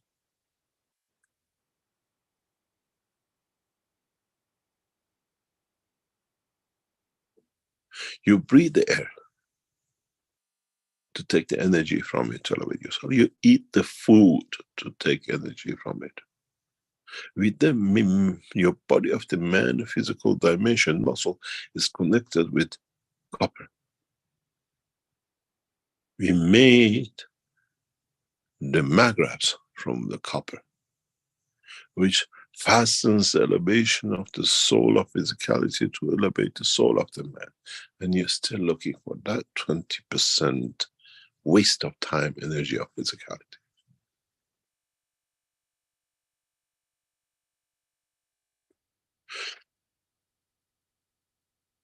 The structure of the copper comes from the soul of the earth, the soul of the universe.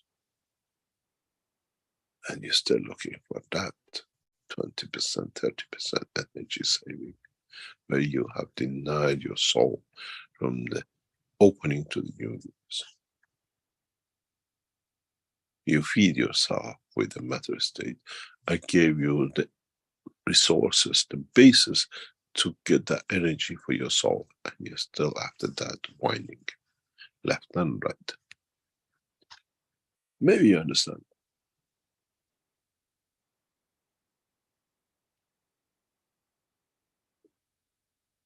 You know, you give a most beautiful toy to a child, and it still plays with the box. And the Magra systems for you is that box. You haven't understood how to play with the toy.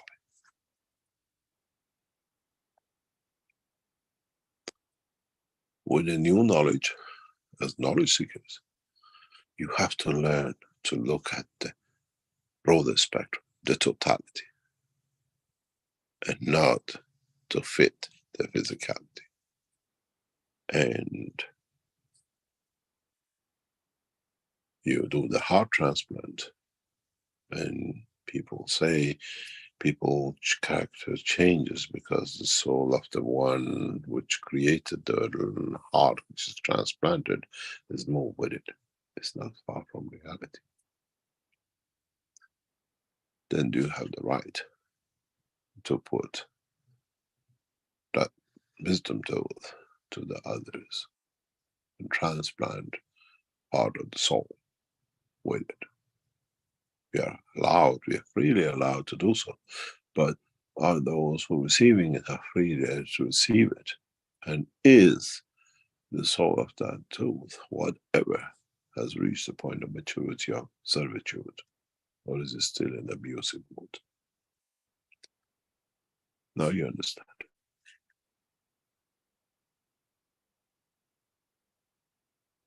As I said, we go through new phases of teaching, and these are the facts you have to face from out. I didn't know does not count, because the knowledge is released and you know it counts. You are responsible for it.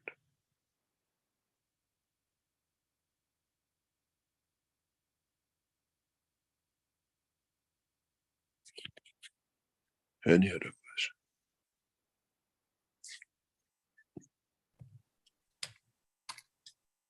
Okay, we have a second question from the Brazilian community from Alexandra this time. She says, good morning, Mr. Keshe. You mentioned that Jesus learned about transmutation shortly before the crucifixion.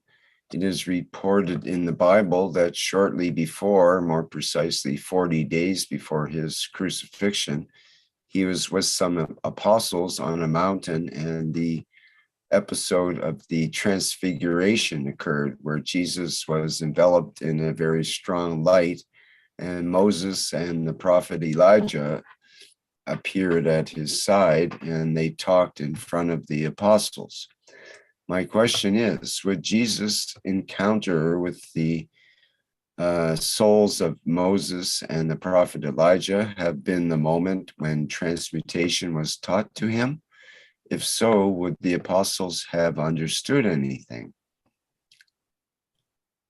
They can write whatever they like.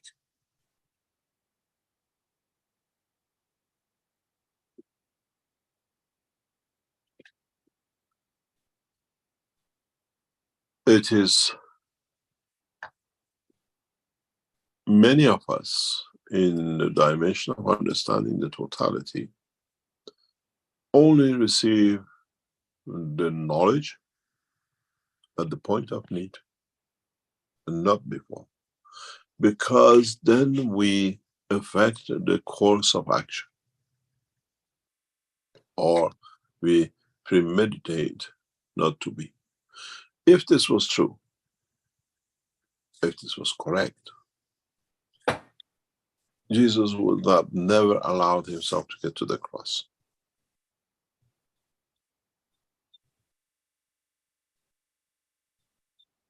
He would have mended his ways to be able to teach me. But he had a purpose. There was a purpose for him to be put on the cross because of whatever. But in a way, the knowledge comes at a point of understanding and a need. And we hear a lot in the past few years, especially. I've come to understand more about how different sects of Christianity interpret the same thing to fit them, for certain people to be the leaders of that sect. But in fact, the bottom line of it is there's no truth in any of it. It's just how they interpret it to suit them, to call themselves Catholic Church, Orthodox Church, the Armenians, the Church of God knows, Russia, and the rest of it. If the basis is one, why does it need to be interpreted? But don't forget, Christ said himself, my work will be carried by 72 ships, which means he knew that his teachings will find 72 different ways of interpretation.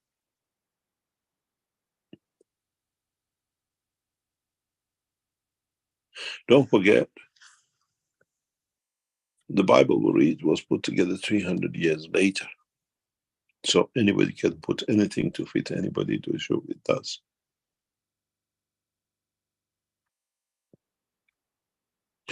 The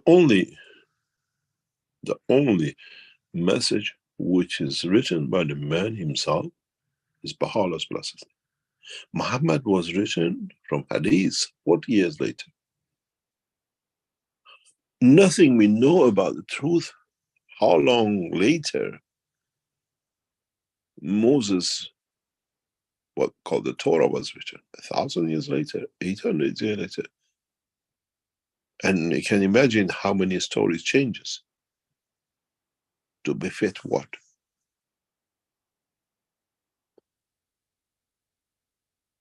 And this time of teaching, you hear you're part of that process of the evolution and interaction. You hear the voice, and there's no interpretation to the voice.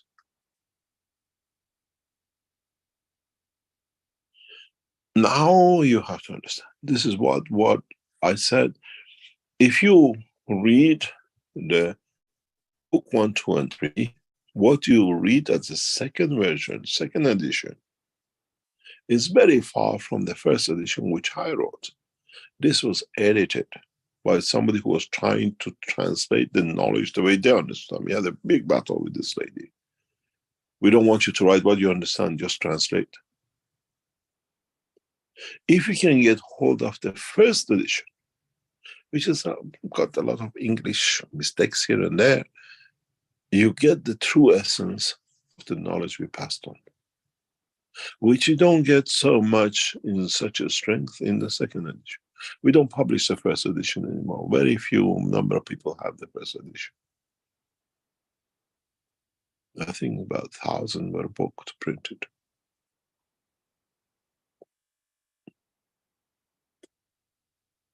Then you get the true essence of the knowledge.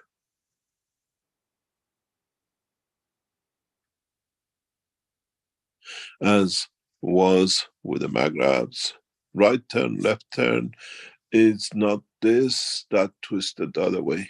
The lady wanted to change the word to fit English because the look was written with one O when it was written, because it was to be published fast instead of double O. And now as look has become sight.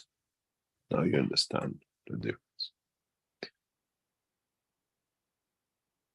The same is with, we don't understand. It does not exist. So 40 days after, 40 days before, resurrection, disappearing, and everything else has mutated to as many versions, depends which path of the 72 ships you sit on.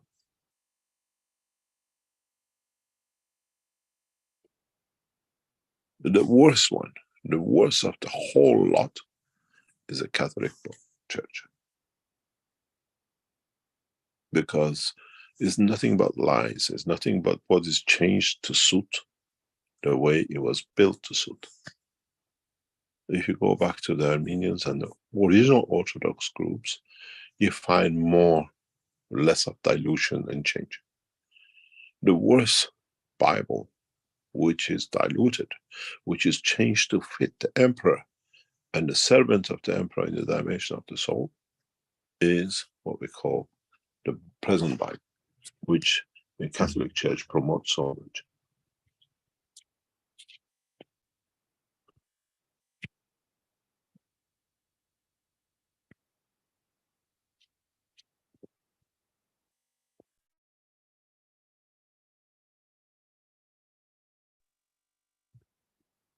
Any other question?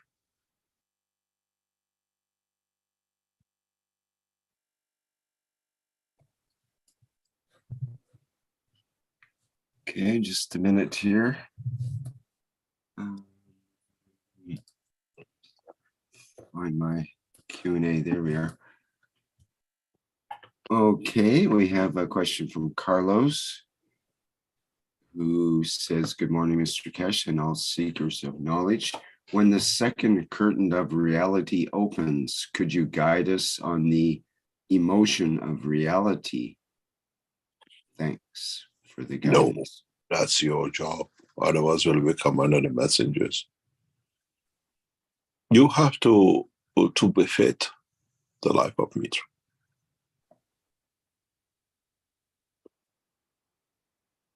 You have to befit the understanding of the three rules, as it says in the Bible, the three kings, the gift from the three kings. That's the king, which means the crown of the work of the Creator, nothing else. Not king as a physicality king, king as the rule, king as the principle. If you understand that, you'll find out you become very wise very rapidly. You will see through many, many things, but don't fool yourself. Now I see, I know, and then I become. The more you see, the more humble you have to become. And the point of arrogance is the point of receiving. And understand one thing, that your job is not talk to elevate anymore. Your job is to give to the soul to elevate itself, that it talks itself.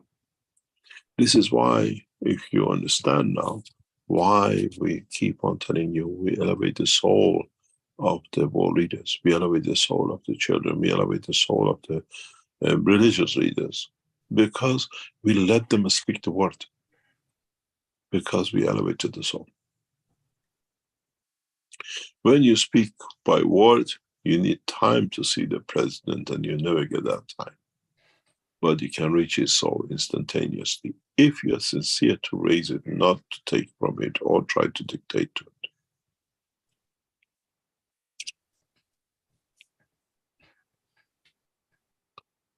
We, as I said, spoke about that you will see the colonization of the moon and everything else. And within a week or two, now we see in the Chinese press that the government has announced what we said very recently.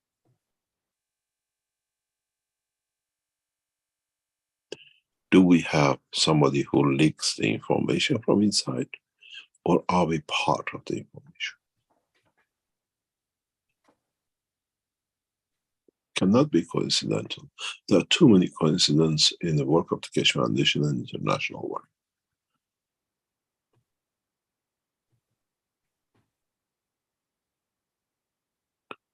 If you read, as we have received from our, what we call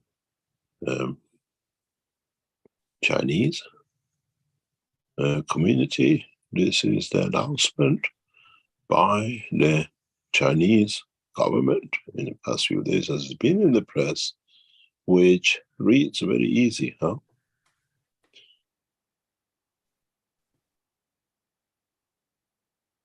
It says, at the press conference of the Xinjiang 16-man mission held on May 29th, Lin Zheng revealed that recently the lunar landing stage of Chinese manned lunar exploration project has been launched, and the overall goal is to achieve the first landing on the moon by Chinese by 2030, carry out lunar scientific investigation and related technical expertise, break through the mastery of the key technology such as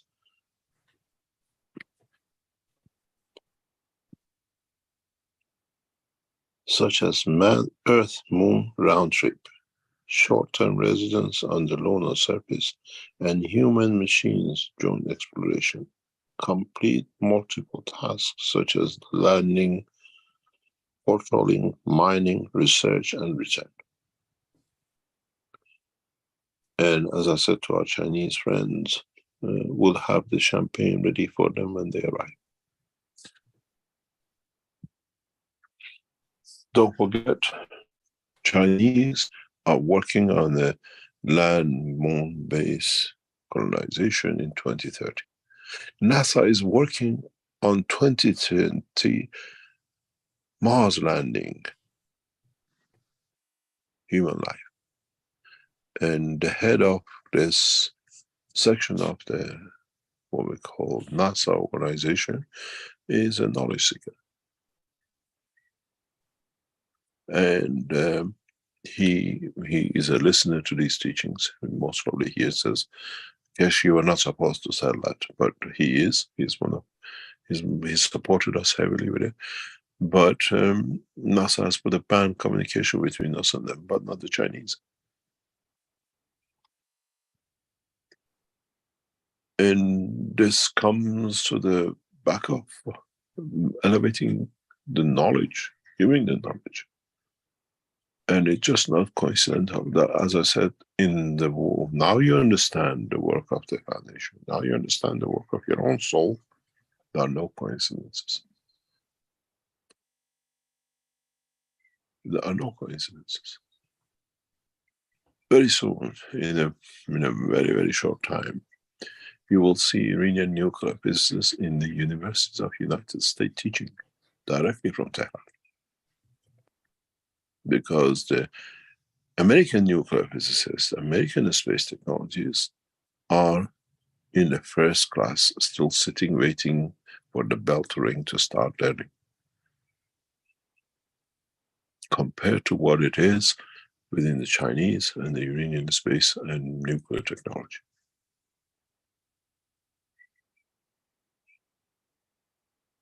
And then we understand then we understand we are all equal, because we teach through the soul.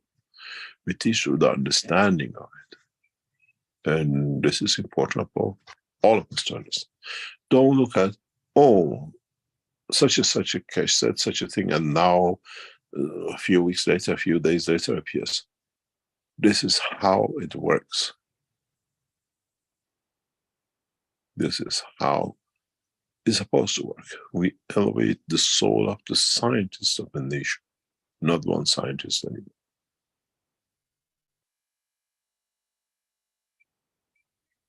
And this is part of the understanding of the man-new dimension of life, which we ignored.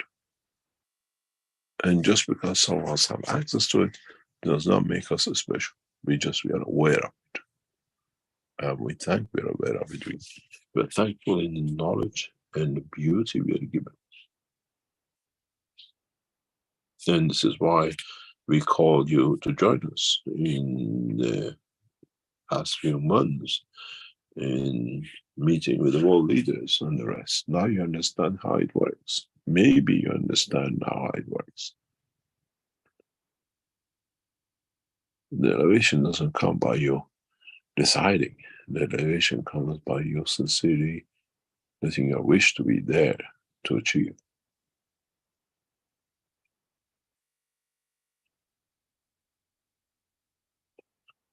Any other question?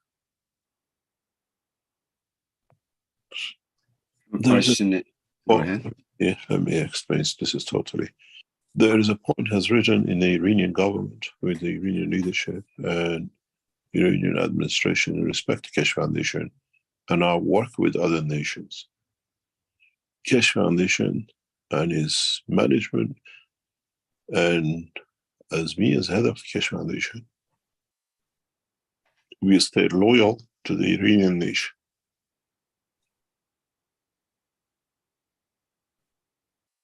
And we serve the other nations equal. We'll never betray Iran. This is the problem you have in your leadership and in the work of the Ayatollah Khamenei of Iran in respect to about Keshe Foundation and Mehran Tavakoli Keshe.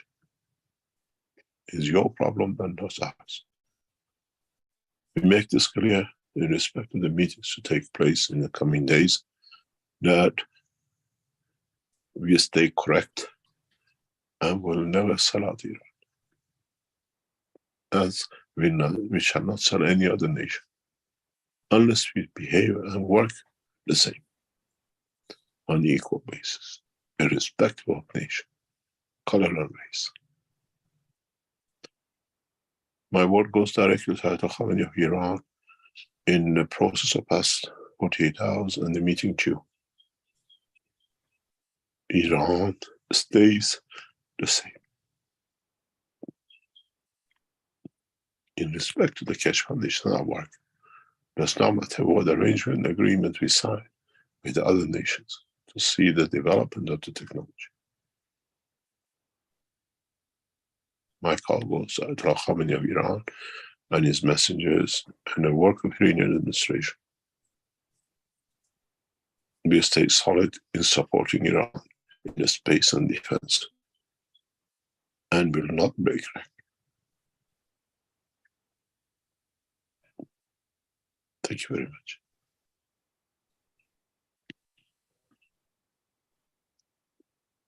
Any other questions? A question from Peng Peter in YouTube.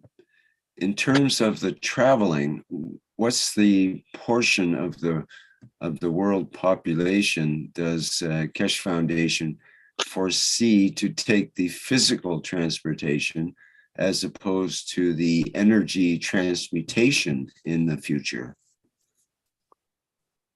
It will be a mixture. It's the decision of each man. Physicality has some beauties. Traveling with the soul has beauties. It does not mean that you don't see things when you travel in the dimension of the soul. There is awareness and there is confirmation of existence. It's the beauty of interaction without tainted works of physicality. even though the dimension of soul has its own problems. It's not problem-free. If you think I travel or interact with the dimension of the soul, that's it. Both have their own beauties and their own, what you call, problems, or interface, interaction, understanding, whatever you want to call it. But it'll be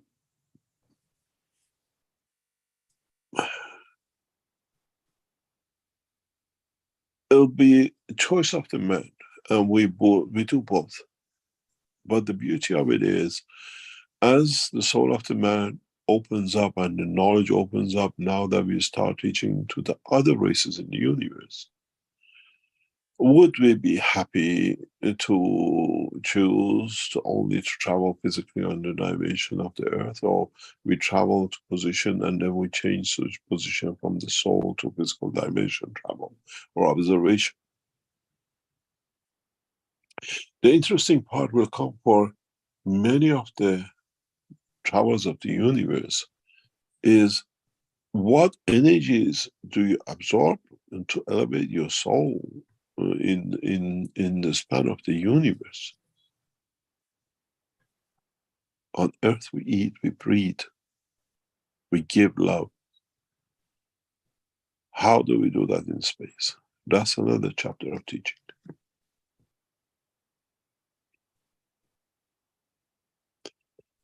Are we fast travelers in the dimension of the soul, or do we take position just because we know we can travel fast? These are a lot of things which will, which we have to answer. We have no confirmation and no understanding of it, unless we comprehend the totality of all dimensions.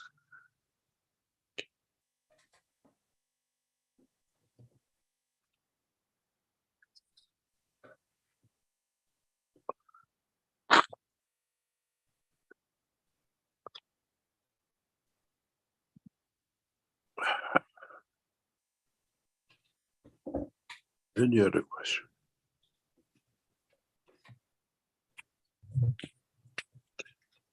Okay, question from Fushi Fush. Question, my wife is over 60 years young. With the physical union of our physical souls, my wife's face is rejuvenated to the age under 20. The skin is smooth and beautiful. Why? What is happening? Thank you for the answer. First of all, what have you done? Or is it just to the eye of the beholder? The physicality, the dimension of physicality is irrelevant how you look. I mean, it's nice to have a 60-year-old, 20-year-old wife, but won't that become a problem for a 60-year-old man to have a 20-year-old wife looking but 60? And as I said, when we expand the dimension of the soul, the physical manifestation become irrelevant. Maybe when the physicality was age of 20 was when the soul was at peace and happy and in balance. Maybe that's what has been achieved. You see aging as a matter of time. We see aging as a matter of maturity of soul. But in so many ways, if you understand this work, and I referred to it before, we've seen that years ago in clinical trials when we did how women of 70, 80 went back to having the reverse of the menopause. Because it wasn't just a physical outside. Inside, the body goes for assurance of that I can reproduce and give life, because my life is extended. People like, there's a chart somewhere, if you can get hold of it on the internet, if you can find it. Nowadays, they define if you're born in what decades and how long you live. Children born in early 2000 expected to live between 150 to 200 years. That's average. Not everybody lives that life. Children born in 2020s expected to live into 200 to 500 years physical life. People born in 60s and 70s see an average of about 80, 90 years, 100 years. But with the new addition of the energy releases and the new knowledge of you can absorb energy, would that figures of 50, 100 or 500 years matter anymore? Is a rotation of sun and rotation of earth around the sun, where in the dimension of the soul, you're connected to rotation of the universe. Dimension of interaction of the field of the universe. Would some of you live 1,000,000 years in the physical time of the earth? Would some of you born now, understanding the transformation and transposition in the dimension of the energies of the universe, will live beyond when the solar system is already demised through its physical dimension interaction? It's quite possible. Not just because the mother dies, the child has died too.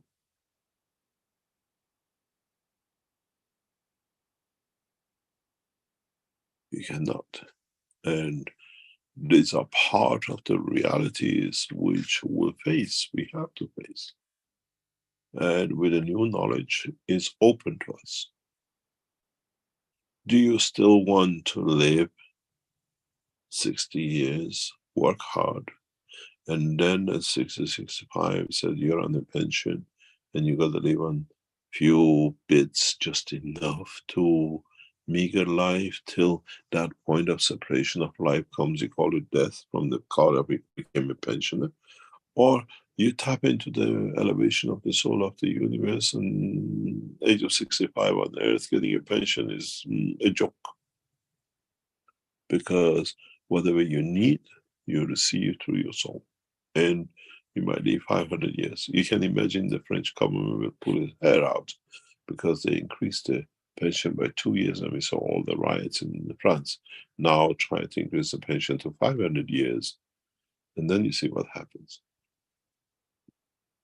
There'll be no French government left for their own citizens. So it comes to the maturity of time. We see a lot of changes. We see a lot of things with the new knowledge will change.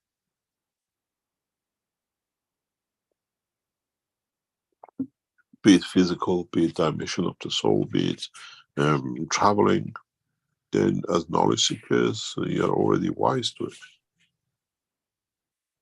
You know what is to come because you are the doers, not us. It doesn't say, watch the space on Keshe Foundation teaching. We watch how you manage to get to the space in your time that you can teach us. That's what's called knowledge seekers. And if you have found a way to change your life from 60 to 20, I'm sure there are plenty of listeners like Azad and the rest who would like to know the recipe.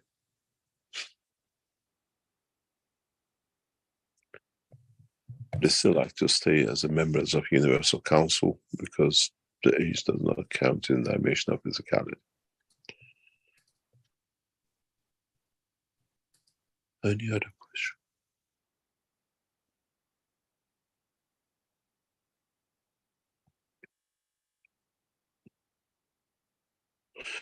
I will tell you something interesting as part of the history of the Keshe Foundation regarding this age business. As you know, once you become 60, before 61, if you're a member of the Universal Council, you have to resign to give a space for a new cycle to start, a new life, a new, what we call, process of elevation of the soul with the youngest. And when we brought this in, one of the members of the Universal Council, who thought it's the right to be there forever, raised a huge objection. You wanted to get rid of me. That's why you brought this in, not understanding the work of the elevation of the soul. And then becoming the dictator because I've been there first. I've been there because I have to. And as you know, she's not with us anymore. And this become God-given right because I was there and I'm 60, I'm 200, I still stay member of the Universal Council. In the future, I explain why we put this in, and you understand the reason, even though your soul can travel this planet universe for thousands of years. If you're a universal member on this planet, 60 is your limit on the physical dimension of the soul of them. And then you understand why in the teachings. So you can look 20, but by birth on the physical dimension, 60 is fantastic. I'm sure they would like to know the cream mixture. Any other question?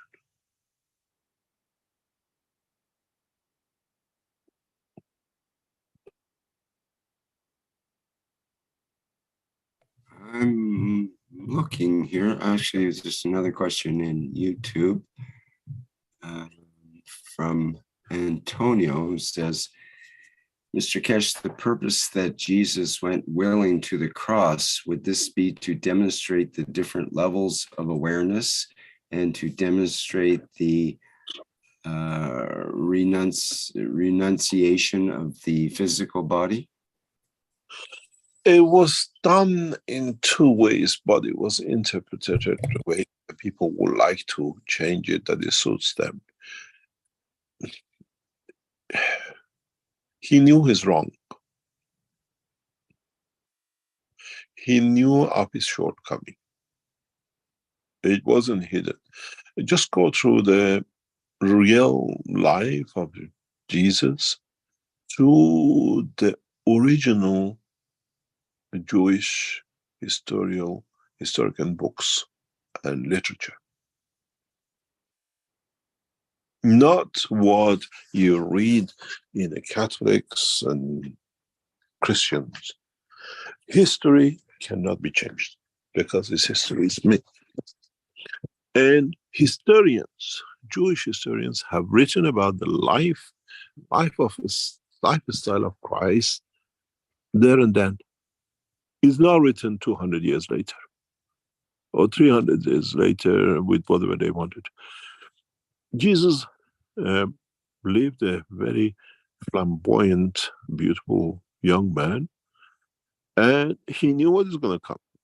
He knew, he was told by 2 or 3 of his women companions what their husbands are planning for him. He could have escaped. He could have left and gone somewhere else. He decided to stay because there's few reasons for it. One is that he thought he's untouchable.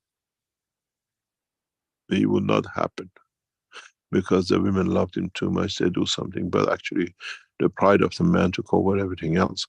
But on the other hand, he knew, and he knew what will be the outcome.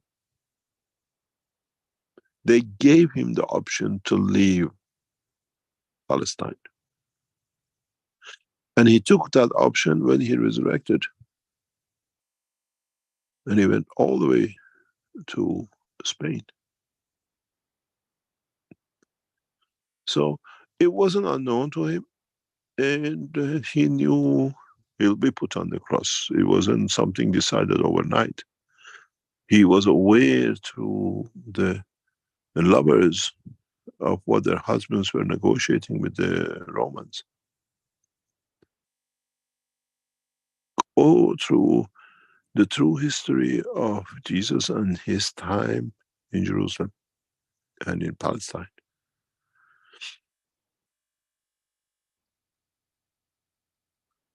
And then you understand. Then there is no prejudice. Then it's not just because you read what's in the Bible. You read what is written as a history at that time, because it's not tampered with. It's written by the Jewish historians. And he chose, I mean, he didn't have a choice. He never thought they put him on the cross, because he wasn't the only one. If they say, if you would have gone from Rome to Jerusalem those days on the road where the Romans used to come and go, there was a lot of these crosses with bodies hanging off it. That was a way to do things for the Romans. So it wasn't the first time ever they made a cross just for him. It was like a lamppost of those days, to telling people don't do anything against Rome.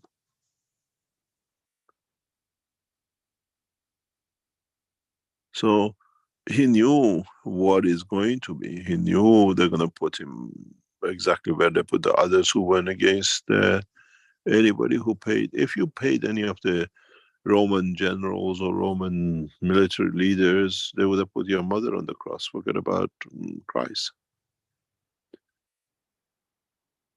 You wanted to get rid of mother-in-law, you paid the Romans for whatever, they put her on the cross, and they accused of her of anything she was, or she wasn't.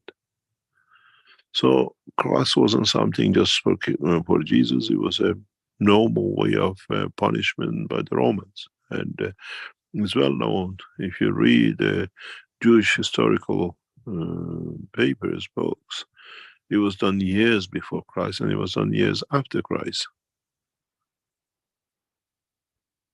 And many of the crosses, when the body fell off, whatever, were used for the next victim. So it's made very elaborate, but in fact was a normal way. And usually the people who, they carry their own cross where they put on. So what we hear made so much glorious or whatever, it was a normal bread and butter of the time for the Romans. As they always say, potholes and crosses came together because they used the pothole to eat till the body fell. If you know what a pothole is, the Romans used chariots, and chariots made holes on the road. And so they put, where there was a big hole, they put a piece of a steel to cover the hole that the chariots can go fast. And as they went, they made the shape of a hole, and the Romans and the others picked it up and used it as a pot to cook in.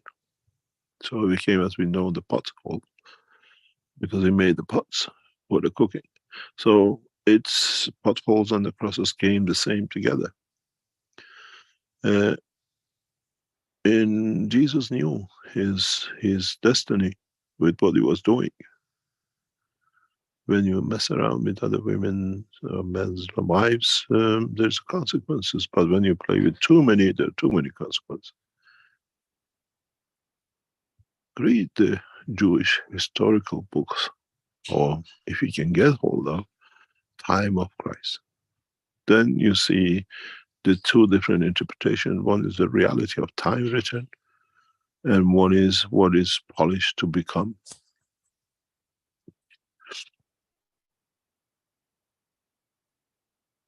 And then you see he chose, he knew, and because he knew he had what you call like dimension of what we call transmutation through the soul, he knew what he can do, and when he received the knowledge, he did what it was to be done. He did what you are doing now, what we call transportation. He transported his own cross. When he came to it, he transmuted off the cross. And then back into the dimension of physicality. And then the same thing as I told you before. When you go to the moon, or when you land from New York in Tehran, and you want to look like Iranian in New York, you were blonde blue. And then you look at Iranian, nobody knows you're American. This is reality of the science. So now we understand the work of the soul and the soul of physicality. And many of you will do it in the coming time. But but no one can take the soul away from it. And then you see it. He had that opportunity and he changed his look that the Romans wouldn't recognize him, and he left with his daughter and his wife. But that part cannot be spoken to, but then you read the people who do the walk in northern Spain, south of France. That's the path of Jesus as a man. And he never spoke about his past.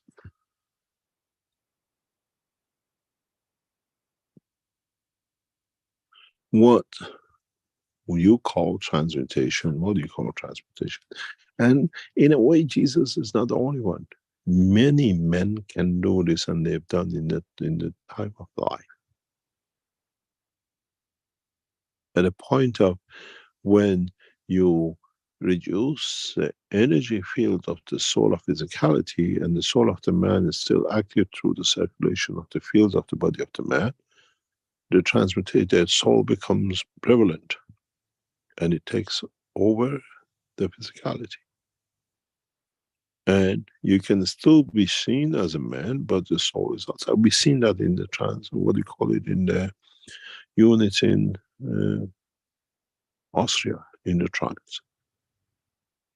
Many of you went through this process where Jesus went. And you chose to become a mermaid if you heard a girl, half man, half fish. Many of you chose other things. Many of you chose to see the soul of the Christ or feel his presence. Now is a reality. Now we understand it as a science. Where then it was a mystery, because teachers like us as universal teachers, our job is to teach the truth, the knowledge. Then it's for man to manipulate it, or creatures of the universe to manipulate it, to advance the elevation of their soul. The whole purpose of the teaching, all these teachings to you and in the dimension of the soul, to the other races of the universe, is how you can facilitate faster to reach to the level of meeting, coming in touch with the soul of the Creator. Nothing else. There is no other purpose to this, because the love of the Creator would like to see that it comes back to, is loved by. We are in a way love teachers, but for the Creator. But for those who doesn't know how to, is the ways we know the recipe. And doesn't come by heaven or hell, it comes by understanding of the interaction of the fields. Go back to the teaching of last week, how I explained to you, you decide the dimension and direction of the travel, the way we do it in the physical life, the way we do it as a physical changing direction in running after man and chasing the man himself. He decides to turn through the emotion or through the soul. In the soul of physicality, if you understand the dimension of reaching the level of soul of physicality, brings you to the Creator, and that's our job, nothing else.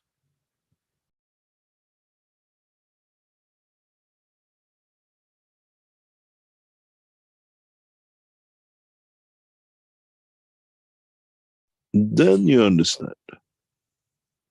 That's why I say there are no, whatever you call it, name. Whatever suits you does not count. What is the reality counts. And you put any name, any shape, any position you like. Some of us reaches it, and some of us reaches at a given point, and some of us understand it and use it. And like others, they say, oh, I've been doing it. So carry on doing it. It's good, at least you found the elevation.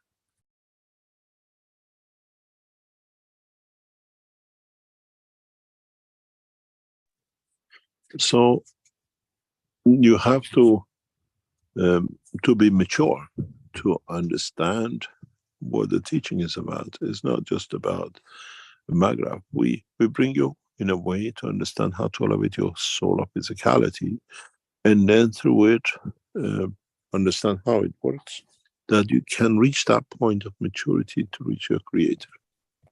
That's all. But you don't need messengers and you don't need prophets.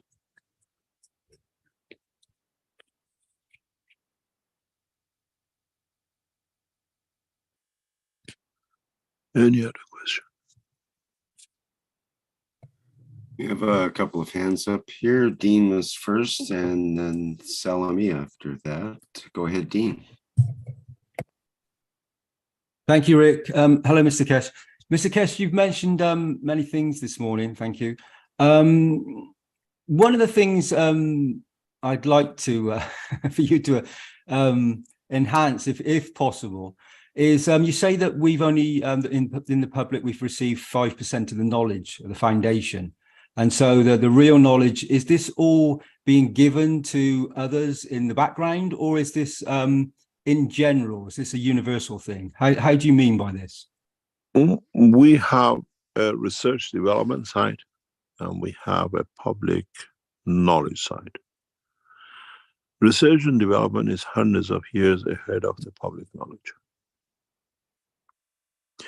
And we have shown the power of this to some of the world leaders in the recent past. We are not just sitting there like pretty faces. We teach the knowledge seekers who understand, convert it into a language of the man, science of the man, and then we deliver it to the world leaders to bring that change. And the knowledge in the hand of our knowledge seekers at the top is hundreds of years ahead of what you see in public as a Keshe Foundation knowledge. But the world leaders understand the changes it brings. What was the reaction, Mr. Keshe? Sorry to interrupt you. What was their reaction to this when you've shown them the knowledge? Is not a reaction. The world leaders have started by the Keshe Foundation, without a doubt. It's their job to come out, not for us. But as I said, when we were in China before the Corona situation, we had an elderly gentleman in our offices who came out of nowhere because of the situation, we understood. And on a dinner table, if I remember correctly, Bang Lin was present in that meeting. He said that when the world leaders meet, the Keshe Foundation is discussed. He said, I've been there when it's discussed. We are not the flavor of today. They are aware that the knowledge is there and how we are teaching it. And it's for the benefit of their citizens and their what do you call it, their structure. You got to understand, we teach every Thursday. And as you know, my teachings by now, after nearly 500 sessions, there's no barriers to hold me back, be it appraising governments, world leaders, or literally outright explaining and stating where we stand and what we are. As you heard a few minutes ago, with respect to interaction with the reading communities, emphasize the harmony of Iran in interaction with the Keshe Foundation in the past few days and to come. We never hold back. But when they know the knowledge is needed to be, because their scientists listen to it, their people listen to it, and they bring the change. And the Keshe Foundation, except one session, I think in China or part of it, has never been banned with all the red flags and the firewalls they put on. They allow us to teach. It's the same with Iran, it's the same with other countries. Because they know the knowledge is so correct, they know, but when would they? In a way, if you look at it, they say, okay, let him teach, let him take all the fire and the blame, and we take the benefits of it when it comes.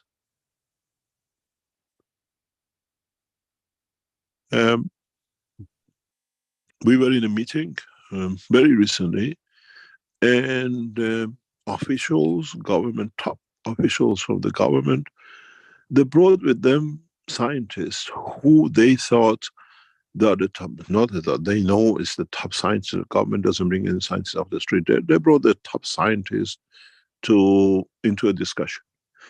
And the minute one of the top scientists walked out of the left, he said, "Hello, Mr. Keshe." And I couldn't recognize him because of whatever. But our knowledge seeker references, we met him there, and he was a knowledge seeker. And the officials were taken back that how such a scientist at this level knows and everything. And they didn't need to go into any more details of, because one of the top scientists they brought is a knowledge seeker. We didn't have to discuss anything. It was just to listen what they missed. And is the same structure with other world leaders, other conditions. They leave us as a Keshe Foundation to teach you a lot as knowledge seekers, for them to benefit from it when it comes to it, but let him take the fire. We are aware of this for years. And so it's not how the reaction is. They already reacted over years by letting us be able to touch, to teach, and you don't see us being bad. No organization has thought like this right across the nations, from the communists to non-communists to kingship to presidency to democracy, freely. How many of you are from how many nations on the line today? From 100, 200 different nations and territories. From every corner of this planet, and every Thursday you know it's there, you come to it.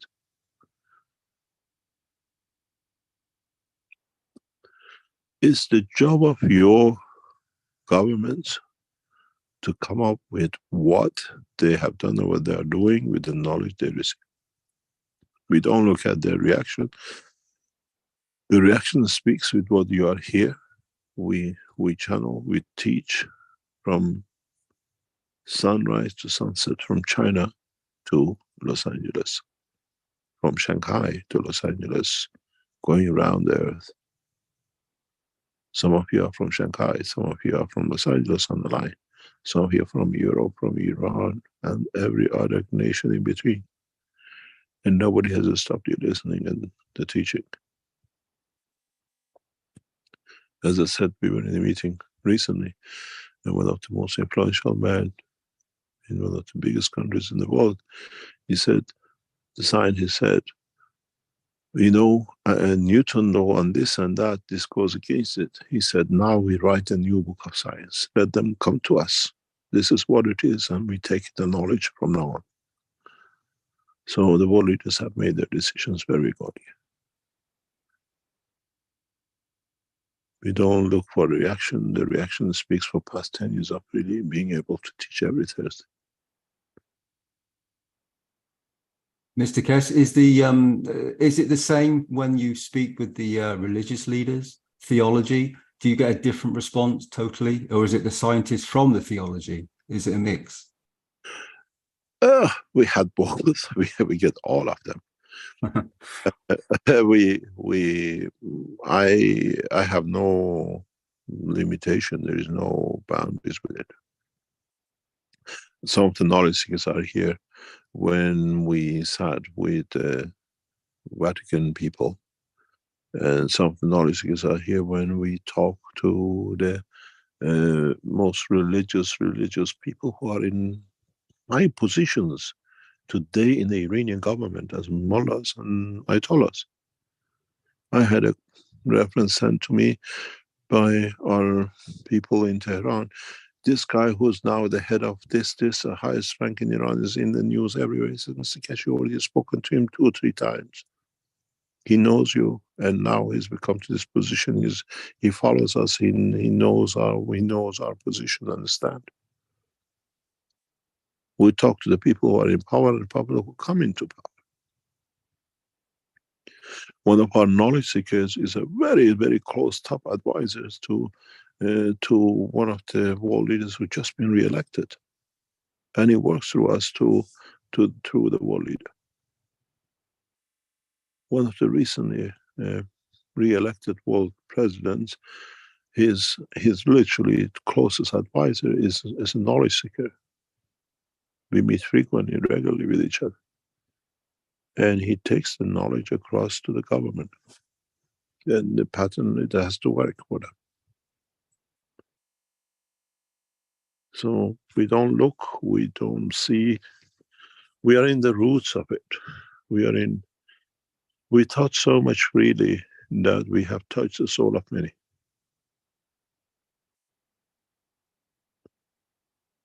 So it's not that knowledge seekers, but they're regularly every week. They learn about it, they use it, and that's all it counts to bring that positive change. Doesn't matter how and where. That seemed to be the beauty of what you've been teaching, Mr. Keshe, is that understanding that it's from any soul are all equal, none higher, none lower, and that is the real beauty. That when you touch the soul, it's a different feel strength totally, and it makes people humble, and that is the real beauty of it. That really is quite special. The reality is, you knowledge seekers who carry it. I come from a very typical, unique family structure. And my mother always told me, no one should know who you are when you walk out of the house. Where your bloodline comes from and who you're connected to is in your head and not on your clothes and in your mouth. And she lived that way, and we live that way. And 3 or 4 years ago, when I was interning, one of my own close members of my family at a dining table, very close, extremely close to me, she said, "You are not from there. How come we don't know?" I said, "You don't know a lot who we are." The Keshe Foundation is not me, it's all of us. And we all behave the same. We teach freely, we do our best to share the knowledge. And when it becomes, as the guy said on the CNN, I believe it, when it comes to CNN, you all say, "Oh, you're there." But in this is time. Even today, we have been working since 4 or 5 o'clock in the morning.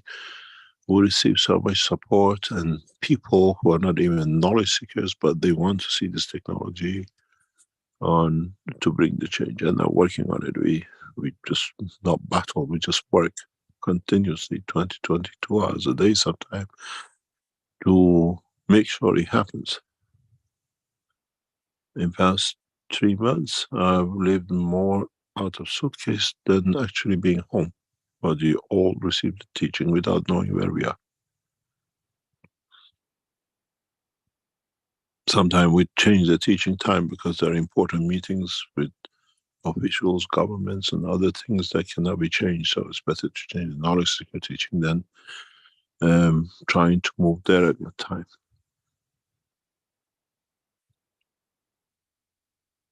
I literally past 3 months, 4 months lived out of the suitcase.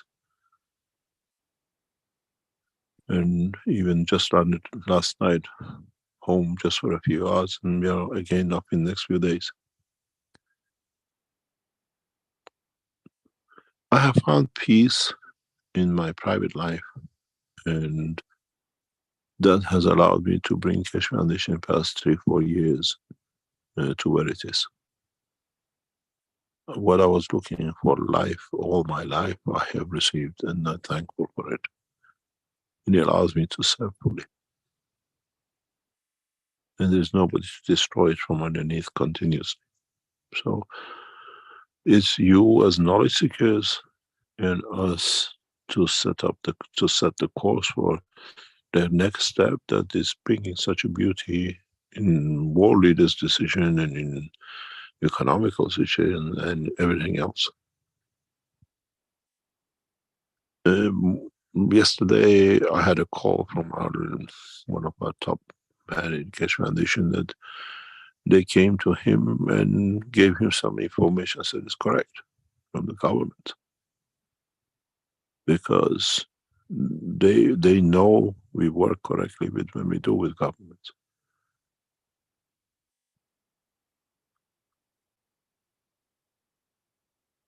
You don't think if they accept or they don't. The acceptance of Keshe Foundation really teaching and me still openly as a, you have to understand, very, very important position. I think it's more important than anything else. Sometimes I look at it. With all the sanctions on Iran, with all the 80 million Iranians suffering for nuclear technology of Iran, me as an Iranian and an Iranian passport holder, I still travel the span of the planet and welcome by open arms by all the nations.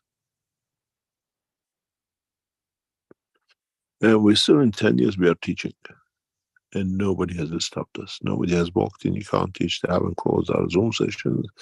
They haven't closed our other sessions. So we are doing something right, but they let the guy take the bullet than us. Let him teach. And when he works out, we take the credit. We don't mind.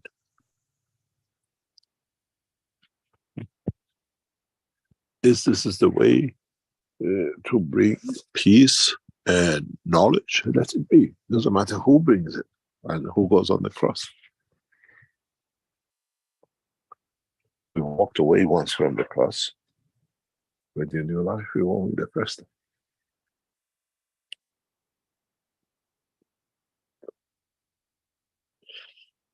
Anyhow.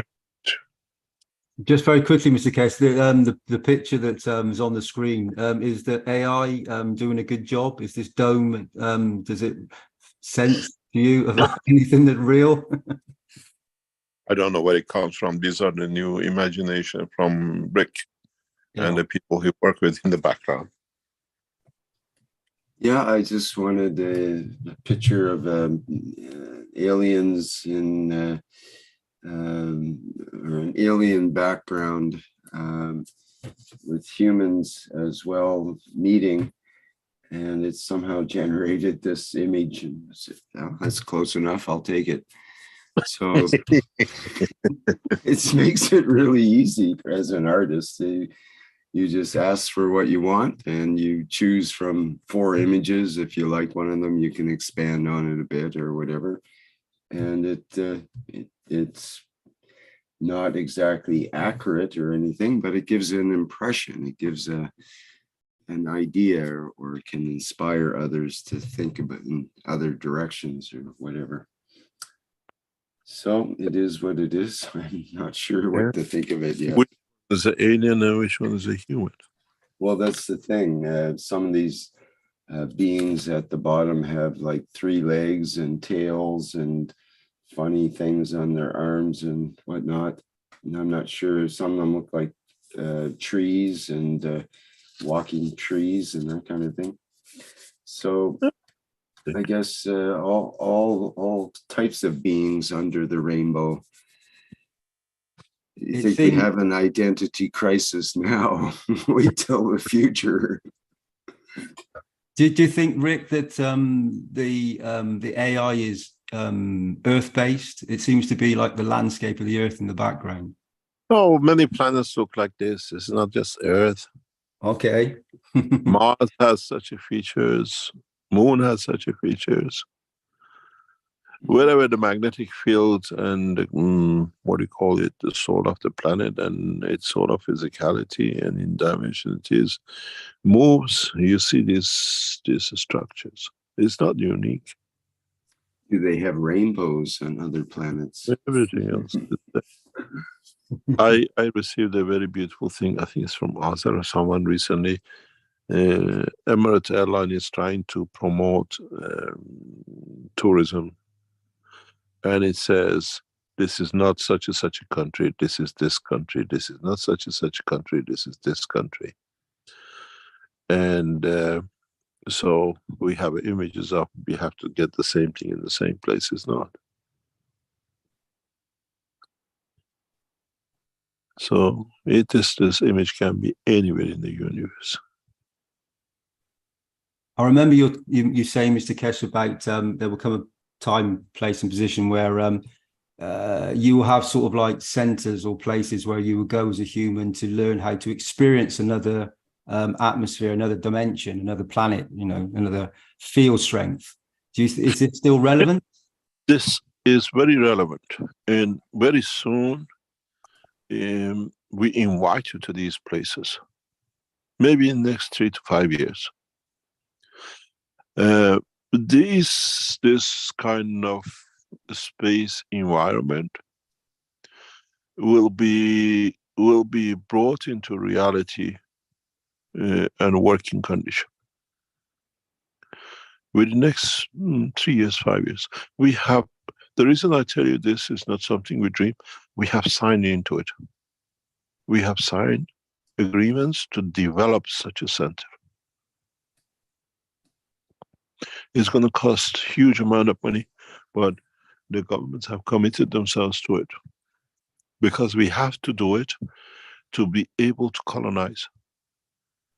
We have to see what it is and what we become of and how it will affect us before we commit millions, hundreds of thousands of people into a new condition, into a space. It's not if it's relevant, it's Keshe Foundation and its management has signed themselves into the structure of such a thing. You will hear about it. It's the job of the government to announce it, but in the near future, this is a reality. This is what we will be working on in the coming months and years, to build such a structure, not in a one room, but in a huge space, to see how people interact, how people do. And we learned a lot from the lockdowns of the Corona time, psychological behavior of lockdowns, or psychological behavior of a large number of people in a dome. Do we need to create job for them? And do we need to keep them busy? Do we allow them to live in different dimensions? The Corona has brought a lot of knowledge to the structures like Keshe Foundation, NASA, and the space agencies, and working on colonization. How people look, live in an open space, but they're locked down in a space. You can go shopping, but such a type. To you, it's just something you went through, but people like us, we study this very, very thoroughly. Social behavior in a large structure in a space. And we've seen how people behave. For the love of fear of their own life, and secondly, for protecting the others. We stay in and we work from home. We don't need to go to the offices. And now we see that pattern following after the Corona. Many offices around the world are empty because you don't need an office when you can work on your bed and be more efficient than you going in there, somebody paying the rent, the lights and everything else for you to do your work. It's very, very interesting. If you understand the changes which has come in social behavior, to you is something you just go through. If you go through the airports nowadays, if you go to the airports before Corona, you had so many desks and so many people sitting in it. So they had to go because of the Corona, there was no passengers. So in this meantime, a lot of airports have upgraded to physical body presence to do. Now, before you had to go, wait in line, do the check-in, they give you a ticket, then the lady takes your suitcase and everything else. If you go, we've been doing it for a few time in past few months, as I said, through us in Vienna airport. There is all the desks are empty. Maybe one or two people are sitting there if there needs something to be done. All the human workers have gone. There's a machine, you put your code in, the barcode, it gives you a ticket for your luggage. You go to where you used to see the lady to put your luggage in, you put your luggage on there, there's a machine that reads it, take your suitcase and you go. There's no human interaction. And if you go through a lot of airports nowadays, you have to open your suitcase, take computers out and all that, and there's so many people are standing there. If you go through like Amsterdam airport, now they brought the system, you don't open anything, you just put your luggage and everything on the belt and it goes through. So all those mayhems we had now is solved. And there's less need for human interaction. Where did all these jobs go to? What do these hundreds of people sitting behind the counters, hundreds of people checking your luggage and opening, take your bag out, what happened to them? When you go to Amsterdam airport, you just put your suitcase with 10 telephones and 20 computers in it on the belt, and it comes out to their end. If they have a question, they ask. They see everything inside, and it's 2 men. What happened to all tens of people, do this, do that, checking you in? So we see the change of social structure. We see there is no need for offices to work with. So you can actually live on the moon and work for an insurance company on Earth. That's how it's going to be. And with the new present communication system, which we have developed now, is actually used as of this week by our doctors. It's instantaneous through the soul. So you can actually work with the computers on Earth instantaneously. The new wireless structure of soul interactions and the physical dimension has gone into trial by our doctors in the past few days. And we see how effective it will become and how it works in the next few weeks. So there's this need to be. And what are we going to do with all this unemployment? What happened to all those hundreds of ladies behind the counter checking you in? And there had to be 3 shifts of them because the airport is open 24 hours a day. Now it's 2 people, check you in, done. I think the next step is like when you go out to the hotels.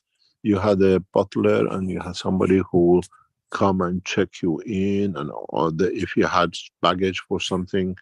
If you walk in the what we call the hotels nowadays, most of the hotels, they have a what we call robot.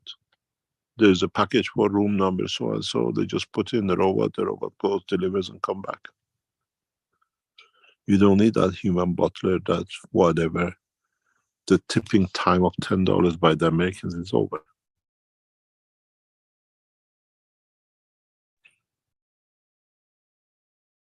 Mr. Keshe, can I ask you a question quickly about that? So, would it be better that, how will it be? Will the teachings to be present somewhere else? Will it be from other souls that are present in that environment, or is it be through souls present here on planet Earth? How will that interaction work? Who would be the best teacher of this? Oh, every one of us. Depends whose soul we are as a strength of. You know, this is one of the biggest thing nobody can claim. As I said, there's nobody king, I'm the best teacher. No, it depends how we teach and to what level we reach to teach. Some of us are good in making answers and we got stuck with it. Some of us now are in a different level. One of our biggest problem now is to put a group together of knowledge seekers who can jump from where they are and they think they're the best in knowledge seekers in the Keshe Foundation to where we really are in research. Some of my present problem is, how do I bring somebody from the 1st class to the 6th class? And would they understand it?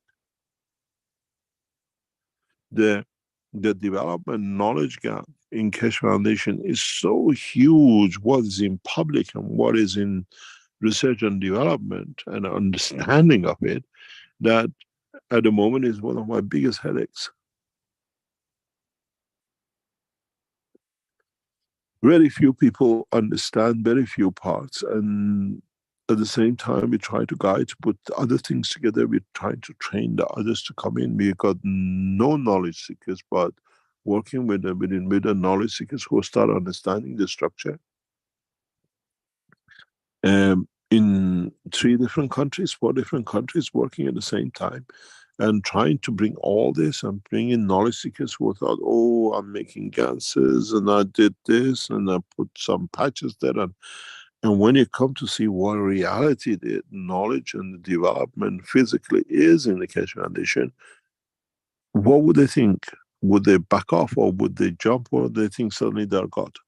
Or would they be holding like the others till we are ready to mass teach? One of the biggest problem to jump to the next level, what we see in the next few years, is, as I said to the officials in past few weeks, is to teach the Keshe Foundation technology in mass media on televisions, physically, for people to go through it. And then, which of you knowledge seekers who are stuck with cancers and the others will jump to energy, you jump to magnetic field transfer. This is one of the biggest problems. Our problem is not technological development. Our problem is how many knowledge seekers we can take across this threshold of advancement, which is kept in 3 or 4 groups around the world, and present knowledge seekers who think they know everything and they can teach. There's so many ways, certain days, you can teach how to make gases. But what's next? And then when you do that, what is next? How do we interact with the soul? How do we interact? How do we explain to the top scientists, not the soul, but this energy envelope? Because to me, that's the only way they understand nowadays, till we come to they're mature enough to understand the soul. How do we deal with this energy envelope? That we put you in it, called your soul, carrying your soul of physicality. And how do we transmute you? How many of you can we transmute at the same time? Do we need that master trustee that we put all family in one, all the company heads in one, and then we take them to moon in one go? Or do we shuttle them one at a time? These are not talk of dreams. This is actually going through the process of different part of the Keshe Foundation scientists who work on it. How do we mutate energy into matter and matter back into energy? And we get the same thing back. We put an orange, we get an orange. We don't put the orange and we get an apple.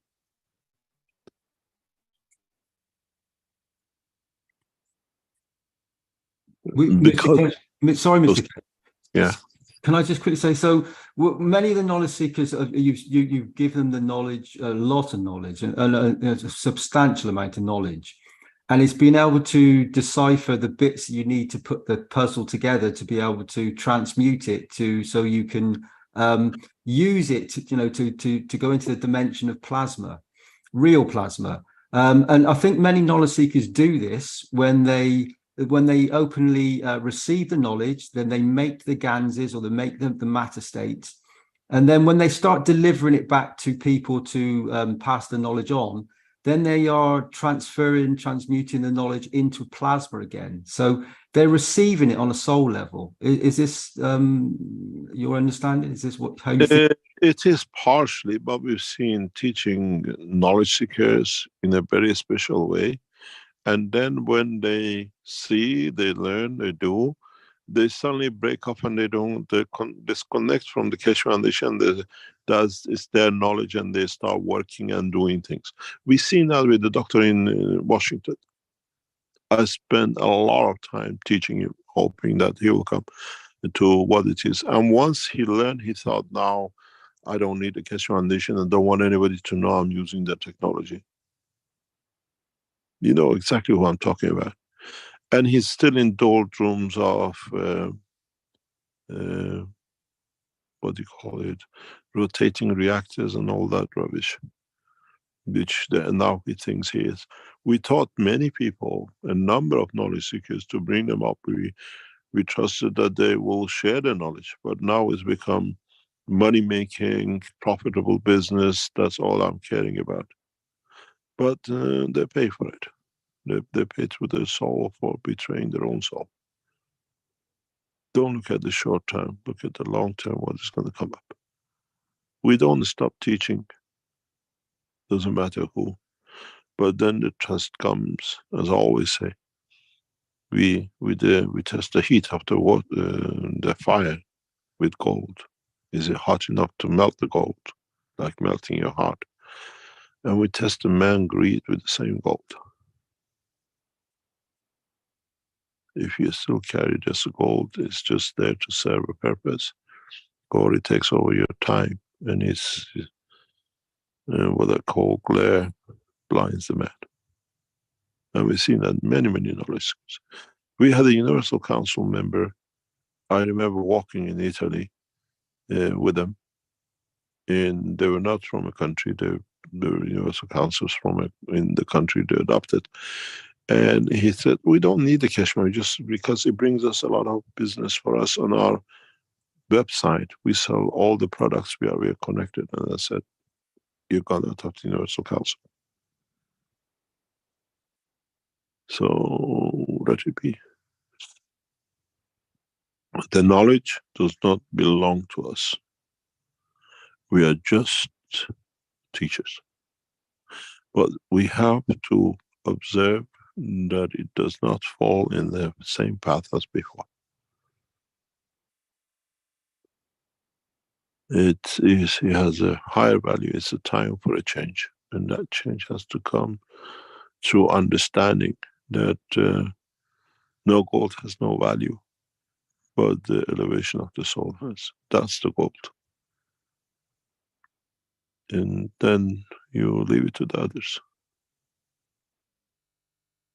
Mr. Keshe, the knowledge seekers that receive this knowledge, though, that are becoming the teachers and giving this knowledge, they as we've spoken about Jesus Christ and other prophets, the knowledge is, as you've done this time, is shared equally amongst man and many around the planet. So isn't the elevation of all these souls as one soul are bringing about the change within inside themselves? So the change is present in this moment. You've delivered it. It's in position. We have not even delivered 1% of the knowledge. But if 1% makes some people think they are God, so you can imagine if we give 1% and they got 1/1,000,000th of that 1% and they think God, imagine what they feel when they get the 1%. And then how would they share it? You understand? Yes, Mr. Keshe. This is the problem. But that's that fire. Let's see who melts with it. Thank you, Mr. Keshe. Thank you for taking my questions. Thank you. Thank you.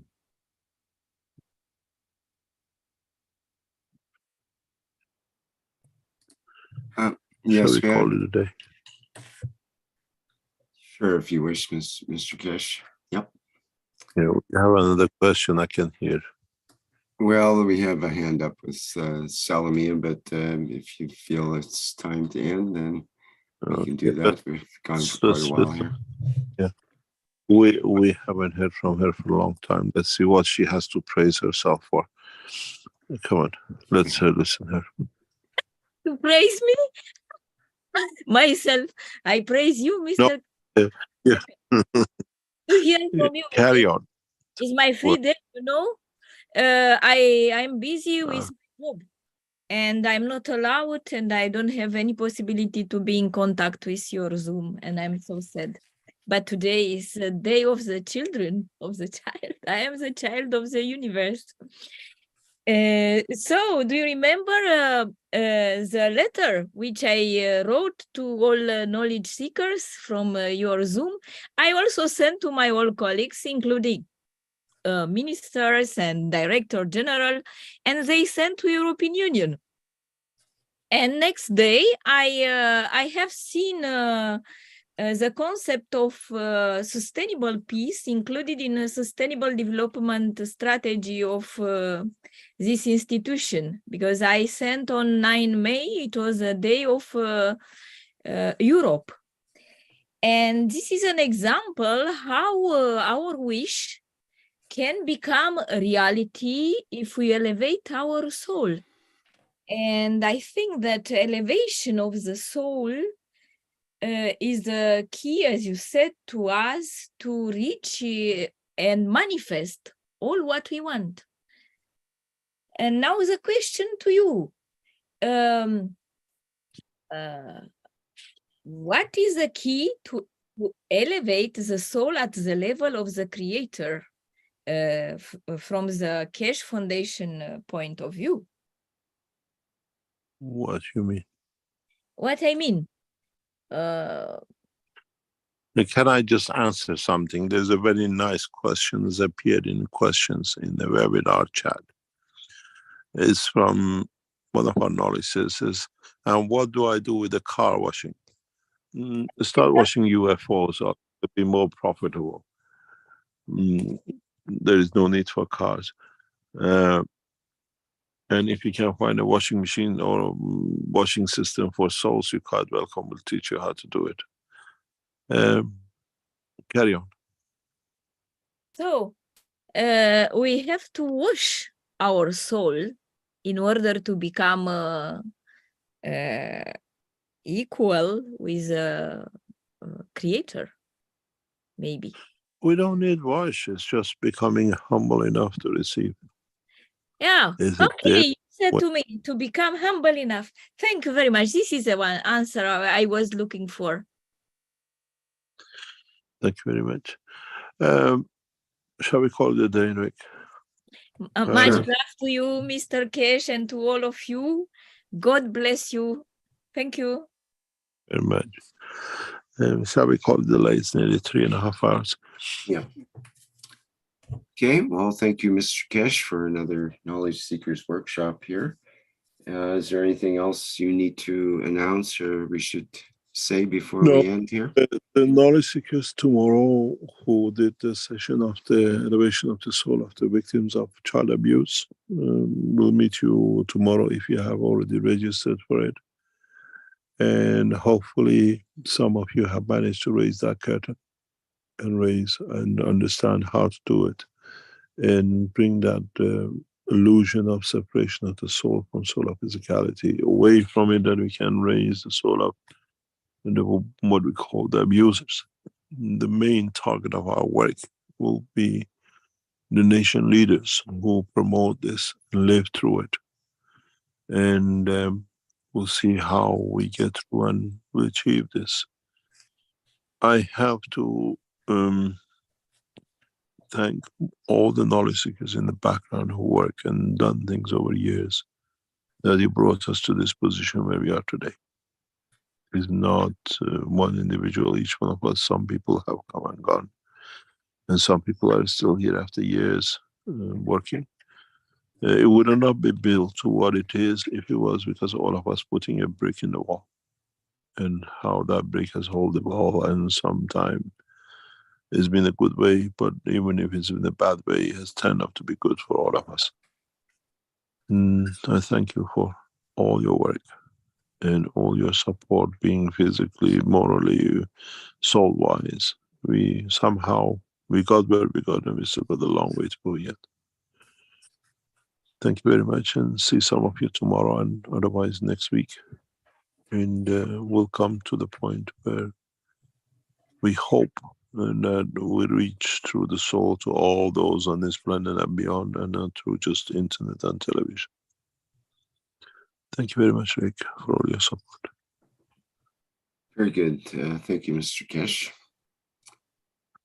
Okay, well, this brings to the end the 488th Knowledge Seekers Workshop here on Thursday, June 1st, 2023. Our next public teaching workshop will be on June 6th, Tuesday, June 6th, which will be the One Nation, One Planet, One Race for World Peace and Justice. And that starts at the 4 p.m. Central European Summertime slot. Okay, and I think that's it for now. We'll go out with the Flight Enhancement Spaceship Unit music version. And we'll see you all in the next public teaching workshop, if not before then.